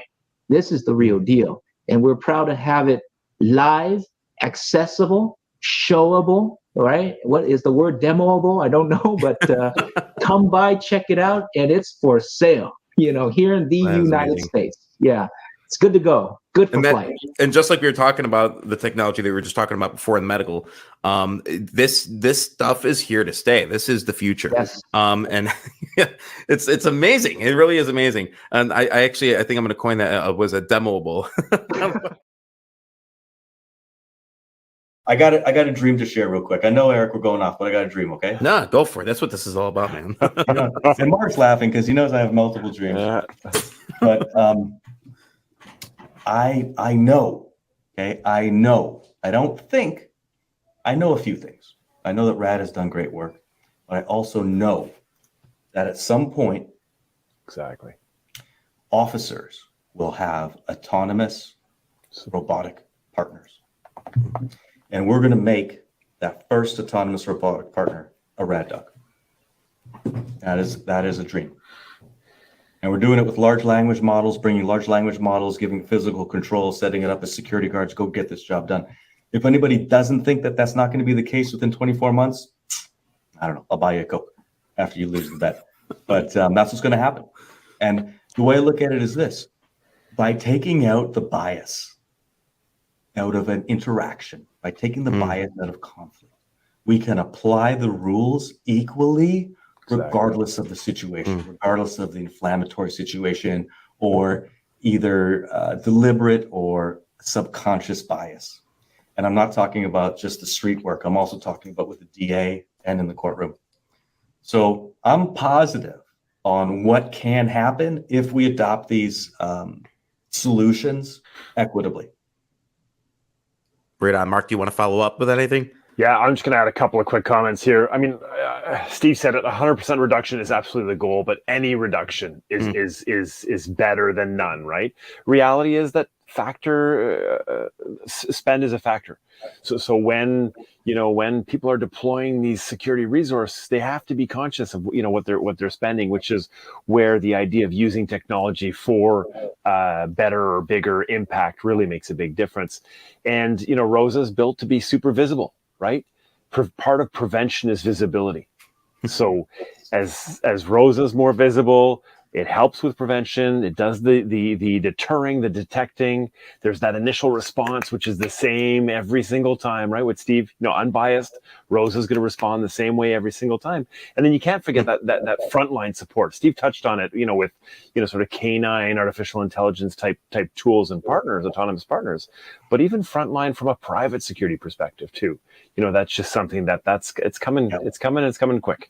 Because there's more private security doing public security work than ever before. Exactly. I'll also share that when Mark speaks about security, he, I think, has collected every single security education designation that the industry. I thought you were going to say my hands just start waving, and I start doing it. make sure that everybody knows that, hey, you're president, but you're also a deeply, educated and experienced practitioner. You've been on all sides, so that Yes. your words carry weight. Yep.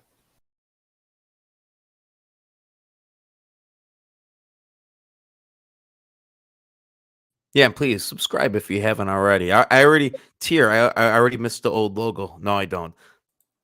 Love it. Onwards and upwards. But the onwards and upwards.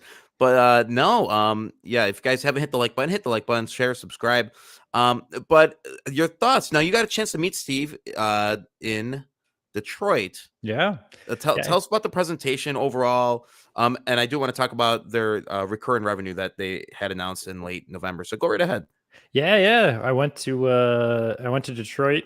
It was in a casino, which is always fun. Drove in. I live within a few hours there. I'll just put it that way. So it wasn't too hard for me to get in. I talked to him for about 10 minutes before the show. No, I mean, the guy's super passionate. Like I said before that I don't think a lot of OTC people know what they're talking about when it comes to their own companies. He obviously does. And I think a lot of OTC CEOs also don't work very hard or don't do a whole lot in general. That guy is like, I don't think he sleeps or something. Like he's like responding to DMs at like 2 a.m. and like just he's clearly trying. Right? They will not fail for lack of effort. Let's put it that way. So yeah, I like the presentation. It was good. I think it was mostly designed for people watching virtually. But no, it was good. I liked it. I think really the exciting thing with them right now is I think for maybe like they moved to the Rex in early 2021. So a little 2.5 years ago, I guess at this point. Wow. And that's like when they got their first real like operational area. I think before they were sort of like disjointed. It was like a smaller operation, but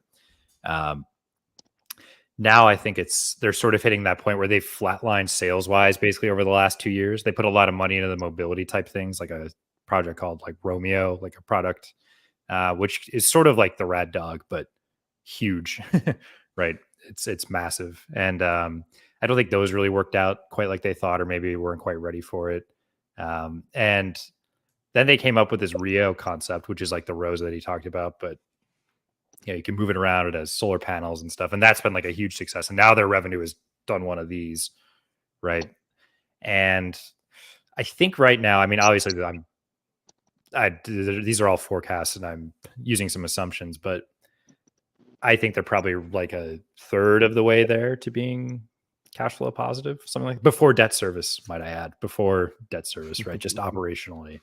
And if they can keep up at this pace, it won't take a crazy long time. Like there's a very clear path to being cash flow positive, profitable. But it really comes down to, can they sustain sales, which they've had really good sales over the last 3, 4, 5 months now. So can that continue? If it does, great. The other question is, people like to argue about this on my Discord page about production, which you just put up on the screen. Thank you. And if they can actually produce fast enough.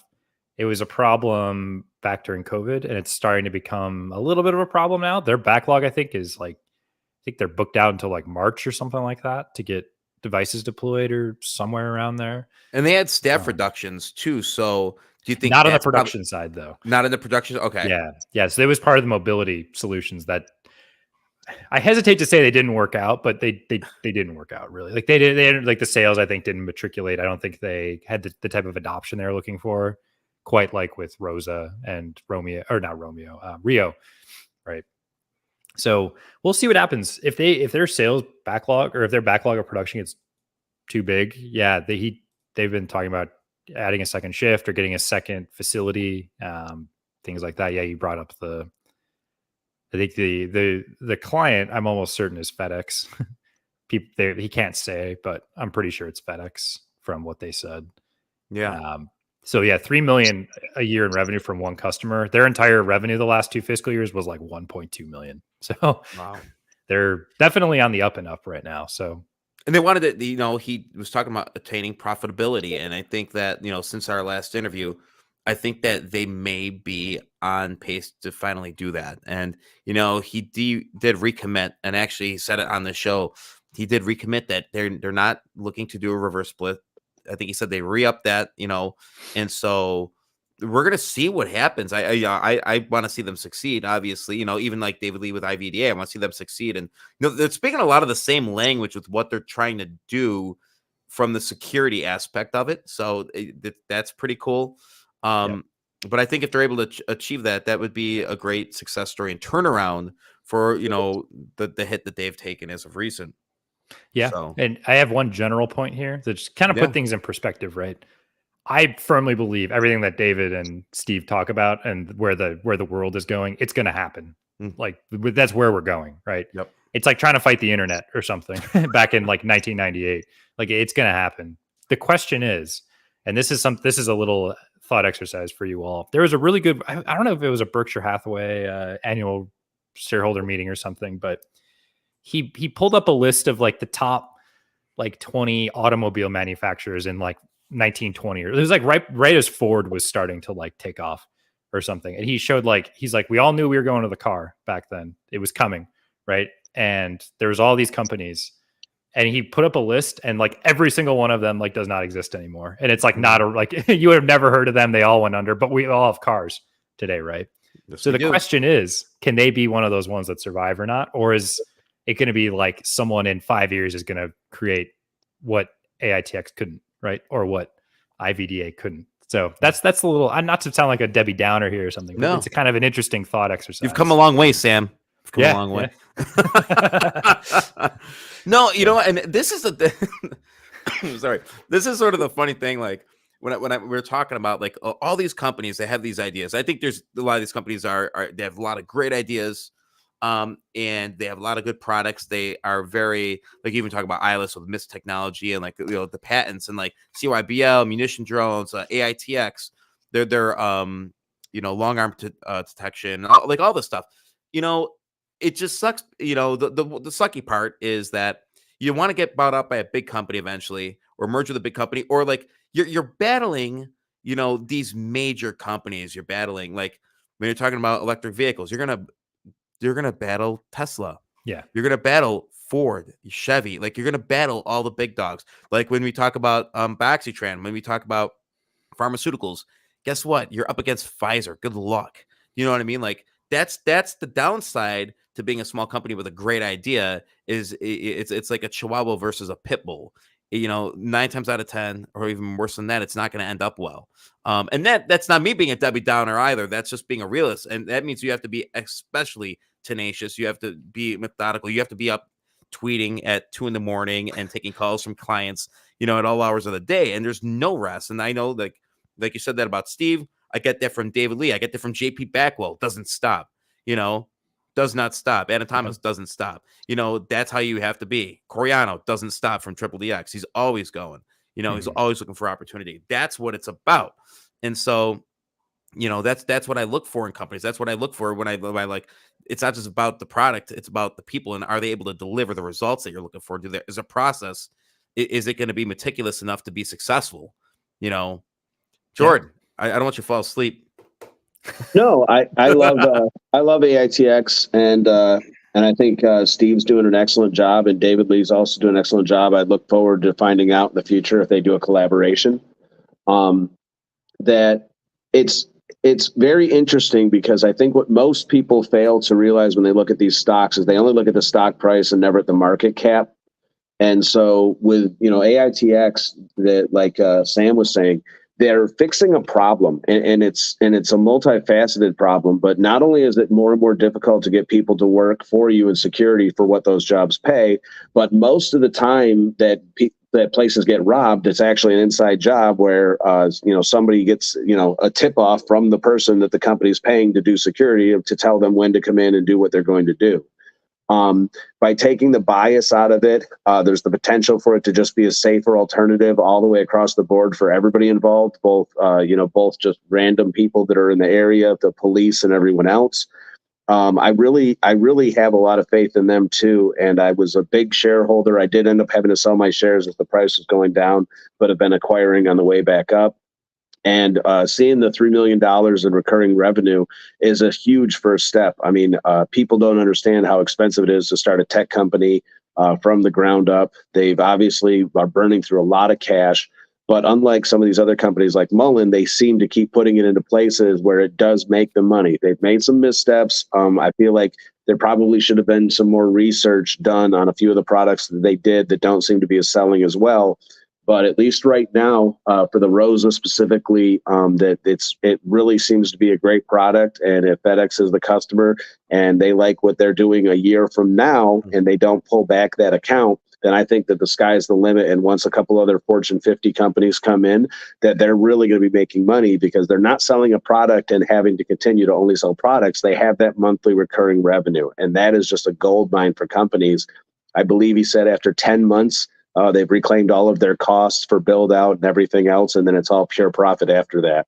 So that means that if the companies even hold for 1 year, they're still already profitable. If they continue into the future, that's going to be 100% profit moving forward into the future, month after month after month. And so I really think that they're going to do amazing things. I don't know where he gets his energy from, but it's always a delight to talk to him. He's always got some interesting things to say. And to Sam's point earlier, it is where we're going. I was one of the people that didn't think cryptocurrency was going to take off. I was wrong. There was people that said the internet was never going to be a thing and the television was never going to be a thing. They were wrong. That this is going to be an amazing company in the years to come. And they don't really have that much competition, especially with what they're doing. They're really the forerunners. And so because of that, they're also going to get the lion's share of the market cap in the security sector as it takes off. And it's infinitely, scalable. They can keep selling this to every different company and country in the world who wants to cut down on costs, have 24-hour security, and take the human element out of the equation. Yep. Right on. One real quick thing there to end on. If you need any, just go and on whatever Indeed or whatever your job search thing in your area and just type in security guard. It's there's no people. We have 3.7% unemployment and they need all these, it's something's got to give. And this is what's going to this is the gap. This is the filling the billions of dollar question. So. Right on. Well, thanks for sharing your thoughts on AITX, guys. That was great. I'm glad you had a good time in Detroit. This Wednesday, I will have Dave Oswald on from ticker BLEG, BLEG. He's going to have some of his team on as well. So if you are looking to invest or if you're an investor, please join me Wednesday for a live Q&A. I did have a pre-call with him. I'm looking forward to having him on. And yes, it's actually nice to see an OTC CEO with an actual proper shot in a suit. Mind-blowing, I know. But they do exist, believe it or not, I swear. So I'm already excited about this interview. Yes, and you get teacher E-Rock. No, not t-shirt. Not teacher E-Rock. You got t-shirt E-Rock. But no, yeah, maybe we'll have the tie. Mike Sheik does the tie too. He's always prepared. Yeah. Unless he's a fireside, at his condo or whatever. But no, so ticker BLEG. This is their latest PR that they put out. So Branded Legacy. All right. Branded Legacy announces retirement of 400 million common shares, achieving target of 2 billion in share reductions with what? There it is. More to come. All right. So this significant move is part of the company's ongoing commitment to enhance shareholder value. Furthermore, the company highlights recent acquisitions, boosting the company's assets portfolio to well over 1 million this month. David Oswald, CEO of Branded Legacy Incorporated, commented on the retirement. In efforts to underpromise and overdeliver, we expect to retire additional shares in the coming months. We consider economic sustainability as a core aspect of our overall mission. The reduction of 2 billion shares is a testament to the integrity with which we conduct our fiduciary responsibilities. I like that word, fiduciary responsibilities. These actions underscore our ongoing commitment to maintaining a healthy share structure. This share retirement is part of Brand Legacy's broader strategy to streamline its share structure and improve its market standing. By reducing the number of shares available in the market, the company aims to reduce or increase the value of the remaining shares, thereby benefiting its loyal shareholders. All right. The company would also like to announce that today it purchased ultra-efficient analytical and chemical recycling equipment that has empowered the company to reach new levels of efficiency and quality. These systems enable machinery to operate in tandem, recycling the chemical inputs used in analytical and purification processes. This brings the capability of in-house validation and significantly reduces company overhead. In addition to the share retirement, Brandon Legacy's team is working to finalize details of a $6 million acquisition agreement, a strategic move that will further enhance the company's market position and product offerings. That's significant, especially seeing that they're reducing shares and not adding shares. So that is something to keep an eye on. And lastly, in the company's recent major news, it announced the successful acquisition of not Marriage Pharmaceuticals, because that would just be frightening, right? If you're married, that would be frightening. No, just kidding. Mary J Pharmaceuticals. This acquisition, valued at well over $1 million, included USDA organic certification, state-of-the-art equipment, a multi-vehicle fleet, multi-state licensing, award-winning products, and a patent among a multitude of inventory and assets. This has significantly expanded the company's portfolio and capabilities, demonstrating commitment to growth and innovation in the biotech sector, all acquired at pennies on the dollar. So that is a nice little PR that they had there. So if you are a BLEG supporter or a shareholder and future shareholder, I like what I see there, And that one was, I'm not going to say the P word, but it was pushed up a little recently by some big accounts. is that a more gentle way to put it? A gentle nudge. There was a gentle nudge pushed up by some bigger accounts. But hey, if you made money off that, don't think that this isn't about that. Good for you. If you took your profit and you made money off it, kudos to you. I am not shaming it. I am not shaming the short trader or the day trader here at all. Not at all. But yeah, it was gently right. It was uplifted. It was just given a little push, a little love tap. The love tap, And so one of your favorite stocks, we got CYBL. They came out with this tweet, Q3 report. Dear CyberLux community, our Q3 2023 report, which includes our financial results as advised and reviewed by the accounting experts at Eisenamper, includes the following transformative actions: our breakthrough UAS results, our Datron acquisition, and the refocusing of the company on defense technology and the related disposition of the non-U.S. subsidiaries to make way for DoD contracts that require top secret clearances. Our operating period ended September 30th, 2023, has set the stage for the company to capitalize on remarkable opportunities across the global defense technology markets. We are publishing our results in this press release as we are currently unable to distribute through the OTC Markets platform. Our work to remove the CE designation continues, but the company is driving breakthrough results regardless of these temporary obstacles. CyberLux is taking the steps required to become fully reporting SEC compliant public company as soon as possible. So that is exciting. Finally, now you recently put out a great video, and it was weird because if it's like a night and day shot, between when you actually work through their filings back in the day, you were like, oh my gosh, this is a mess. All right, yeah. But you've even said that they've come a long way, and so give me your thoughts. I mean, everybody here knows where I stand with CYBL. I'm actually rooting for those guys big time. Mark's a nice guy. Hoping to have him on. And that's another guy that doesn't stop. I mean, he goes right to freaking Ukraine. Get a drone contract. I mean, balls of steel. Find me many OTC CEOs that would go to a war zone. Yeah, right. Hard enough to get them to leave their house. Visiting the embassy, top secret clearances, and it's not bullshit. It's right there in the DoD filings. You can see CyberLux there, and so know. But the thoughts, sir. Yeah. So yeah, I mean, I try and keep it real, guys. I thought they were they're in pretty bad shape. When the CE came on, I thought it was totally warranted. I think their filings were in terrible shape. They just didn't have all their back end stuff together that you have to be a public company. I don't think they were maybe ready to be a public company at that point. But I don't know. I'm not gonna sit here and say that they didn't get better. They got a lot better, right? You read their filings, and I'm like, this looks like what a pink current company would come out with. I mean, there's so much garbage on the OTC that's pink current, and there's errors everywhere and stuff. And yeah, I don't understand. I think the thing that annoys me about it the most is that the CE is supposed to be OTC markets protecting you, the investor, right? And I feel like it's not protecting you if you don't know what it's there for. if they just said what it was, I think that would be nice, because like it's clearly it can't be something with the filings. I don't understand how it could be something with the filings unless there's something they're just like completely omitting, or I don't know. So I just think it needs more clarity from OTC markets. I don't like it. I just, if someone just dropped their filings on my desk, like, and I'd never heard of CYBL before and I read their filings, I'd be like, this is pink current, right? So I don't know. That's where I stand with them at this point.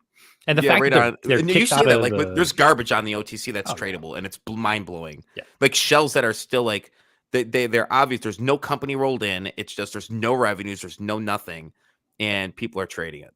yeah, it's so dumb. There's a ticker I know where the CEO has been indicted. Like you can look it up, and like he's in prison, right? I don't even know if he got bail, and the company's pink current. It's like ridiculous. I don't. It's weird.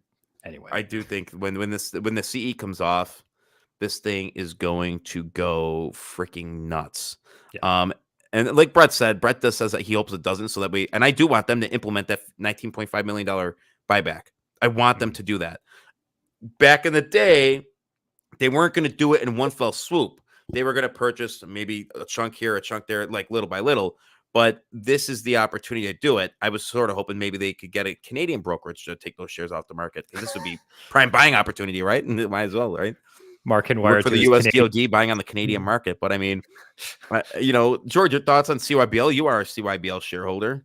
I am, and I'm continuing to buy through a proxy in Canada. That I absolutely love it, and I very much enjoy when the world tells us what's not going to happen and what can't happen with these companies. And you do your research, and you're always taking a leap of faith, because you never know what's going to happen. But with this one specifically, to Sam's point, with them, with the SEC trying to protect us and making a caveat emptor so we couldn't buy it, it just drove the price down to such a crazy level that I was picking up shares at 0017, and now I have orders in for 003. And it's really pretty amazing, because when they do get the caveat emptor off, I feel very confident that they're going to go into 10, 20 cents easily. And so getting 3 times your investment potentially at 003 for each $1,000, there's a reasonable expectation there to make 50 or 60,000. And so while the risk is obviously much higher, I think that also means that you don't have to put nearly the same amount of money in. And to me, a higher risk play with the exceptional due diligence so many people have been doing on it, it makes it so even a relatively small $1,000 to $3,000 investment could turn into, a down payment on a house. So I'm really just trying to pile as much money as I can in. I think they're doing an excellent job. I am a little, I don't want to say upset, but I don't necessarily understand the caveat emptor, and I would like to Sam said, to know why they did it, because it doesn't really seem like it's helping anyone right now. But as long as you can figure out a way to do this is also why I like to have multiple brokerages, because what one brokerage won't let you do, another one will. And so when Robinhood tells Vlad that you can't buy this anymore because it's squeezing rich people and they don't want to let you do it, you could still pick it up through other brokerages. So I think it's also important to try to expand the availability or the accessibility of ways that you can purchase these different entities. Yeah. Yep. And I think that we're, I did. I said it's a pressure cooker. That's right. But yeah, Jordan, I agree with you. It is a pressure cooker. Yeah, big time. I don't know how this is going to play out, guys. This is going to be really exciting. Very exciting. And I did talk to Brett. I did talk to them, and he reached out. I'm hoping to have Bill Materani. I mean, I think I say it right. Materani, I think it's pronounced. Hopefully he's not watching and doesn't see me butcher his name. But Mark, as soon as CE comes off, I want to have the biggest, most badass, best BFC ever, and we're going to have a lot of people watching live, and I can't wait to do that, because they, like he says, have a story to tell, and I can't wait to hear it. We all can't wait to hear it. But yeah, no. Anything? What else? What else have we been discussing? We've been discussing. I mean, there's so many stocks out there. We discuss Song, MULN, QIND, BLEG, IGPK, ILUS, IFUS, AITX, GRPS, CYBL, and IVDA. And there was one more that I had to cover, and it was Fern. Yes, Fern. So this one has made a significant some movement in the share price. That's for sure. I was looking at getting it. This one, it was around 002, and I just didn't. I did talk with the CEO. We had a great conversation, and so I was hoping to have him on the show. I told him, like, because what they're basically doing is they're having a town hall. Let me just pull this most recent PR that they put out. Boop. Right here. So they did confirm there December 15th. So it's in 5 days away. They're having a town hall, virtual town hall. And so I'm definitely going to watch that. So I'm pretty excited. It's going to be a good way to kick off Friday next week, or this week, I should say. So I'm going to put this link right here. If you're a Fern holder, bookmark this and just come, guys, come to the town hall. Like that's what, you know, their most recent. Let me just take a look. There was one article.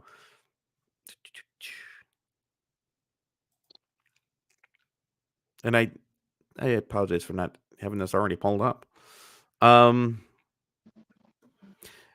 a recent meeting held by the company's board of directors, corporate resolution and passed to expand the board to 5 members, including 2 new independent directors.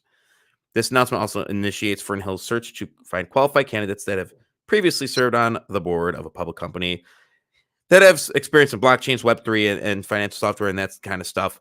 And so it says, we have big plans for Fern Hill that include uplisting to a senior exchange, making strategic acquisitions that drive growth and profitability, as well as creating an enterprise that offers industry-leading Web3 and digital asset infrastructure, software, and services. And that was Chris Kern. Our ability to build a solid foundation and scale is in large part a function of the quality and caliber of people we have on our team and the standards we set for ourselves as a company. Expanding our board is one of the next big steps towards achieving our objectives and meeting the governance requirements of senior stock exchanges. So, yeah, I think there's a lot to look forward to there. I think that's an exciting thing. And I don't know where my Fern bags are pretty dusty. They're very dusty, John. You know, I actually was in Fern a couple years back. And actually, when I told him that, you know, during 2021, I had some Fern. I don't anymore. I'm looking into getting in this one. It's definitely on my watch list. I talked to Chris. We actually went to the same college. We both attended the University at Buffalo, which is pretty funny. But so we had the commonality. Great guy to talk to. I'm hoping I could have him on for a Q&A in January. We didn't want to do anything close to where the town hall was, because that would make the town hall sort of, you know, not pointless, but like not a special event. So I'm looking forward to watching it. And I love firsthand due diligence. It doesn't have to be my channel. Look at John Zidar. How do you say his name? John Zidar. I think he's going to be hosting Mark Walter. I think it's going to be a good show. The Stock Wizard guy. You know, I like his channel. But I'm looking forward to watching that interview. DD is DD. When people have interviews with CEOs and, you know, people that you're watch it. And you know what? When somebody asks me, can you just summarize the interview? No, I'm not summarizing the interview. Watch it and take notes. If you can't watch an interview, or if you can't watch like a 2-minute YouTube clip, or if you can't read a filing or try to learn or read a PR, what was in the PR, read it. I'm not going to ever tell you what's in a PR unless you're in the Buffalo Fireside Chats Discord. You could join the Patreon right there. Oh, guys, we've been at this 2 hours, man. It's crazy. It feels like really much longer. This is our longest show we've ever had. Can you summarize what happened over the last 2 hours, E-Rock? Nope. Recap, please. No, you know, and that's it. Like, I think like just talking about all these companies and like trying to find the diamonds in the rough, seeing who's going to succeed, waiting for the bottoms. You know, I say like the bottoms are easier to find than tops. You know, to find where the pullback is, where are the catalysts that are coming. Look at the share structure. Are they going to need to raise capital? They all do. You know, I mean, so it's sort of cool to look at, you know, and just to really find the special companies. But I wanted to give you guys the final words here. And who wants to go first? Jordan, it's you. Well, yeah, I mean, first I would just thank, you know, Sam for being on, and of course, Mike and you, E-Rock, is that we're all ultimately responsible for our own decisions, our own entries and exits, and what plays we decide to join. There's people out there, ourselves included, who are just trying to do our own due diligence And so we've just decided to put that up on the channel so that we could share what we figured out with others. But it doesn't make anything that we say, financial advice. It's really just trying to give you that firsthand due diligence from the mouths of the company's officers themselves. Sam does an excellent job breaking down the financials. I've already learned a lot from him, and I know other people have as well. And I think it's just a really amazing age that we live in, because it wasn't too long ago that you just had to go scanning through the Wall Street Journal and call up a broker on a telephone and just tell them what you wanted to do.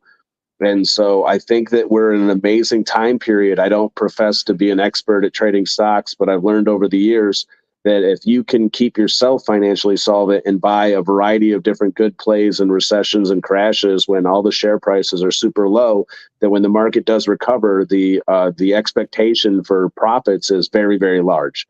And where the OTC can already give you 10, 11, 12 Xers, that's only going to be made more, exacerbated more when the share price actually bounces back. CYBL's a perfect example. It's trading for 1/3 of a penny right now. And when they bounce back, if they go up to 10 or 20 cents, like I think they're going to, you're looking at a 60 Xer. And so you don't have to put a lot of money in to make some real serious profits. And just happy to be a part of the BFC community. We're happy you're a part of it, dude. And you've become a great friend. Both of you guys, good friends, you know what I mean? And Sam, your thoughts? Well, George gave us some nice words of wisdom there, so I'll give some just a word of wisdom or whatever as you maybe a mentality tip here. At the end of the day, guys, this is the OTC, right? You're taking huge risks being here, just even trading these companies, but with that comes rewards, right? So the whole idea of you investing here, at least in my opinion, how I try and do these things, is you're investing, right?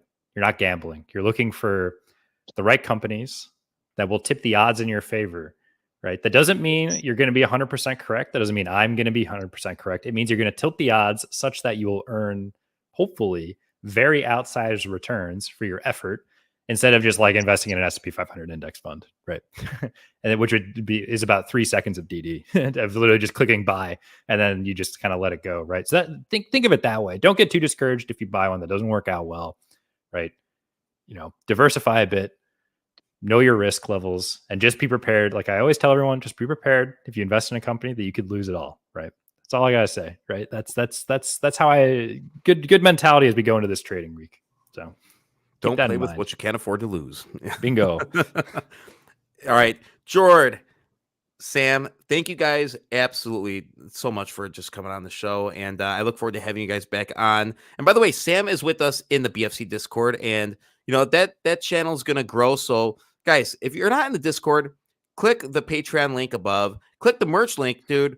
Guys, join the BFC fam. We have a really good group in there. And like I said, thank you guys so much for joining. And that's all we got. This was a 2-hour extravaganza. Remember, there's more that binds us than breaks us. You guys have an awesome day. Go Bills. We're going to kick the crap out of the Chiefs. Peace. That was a bold statement. Disregard.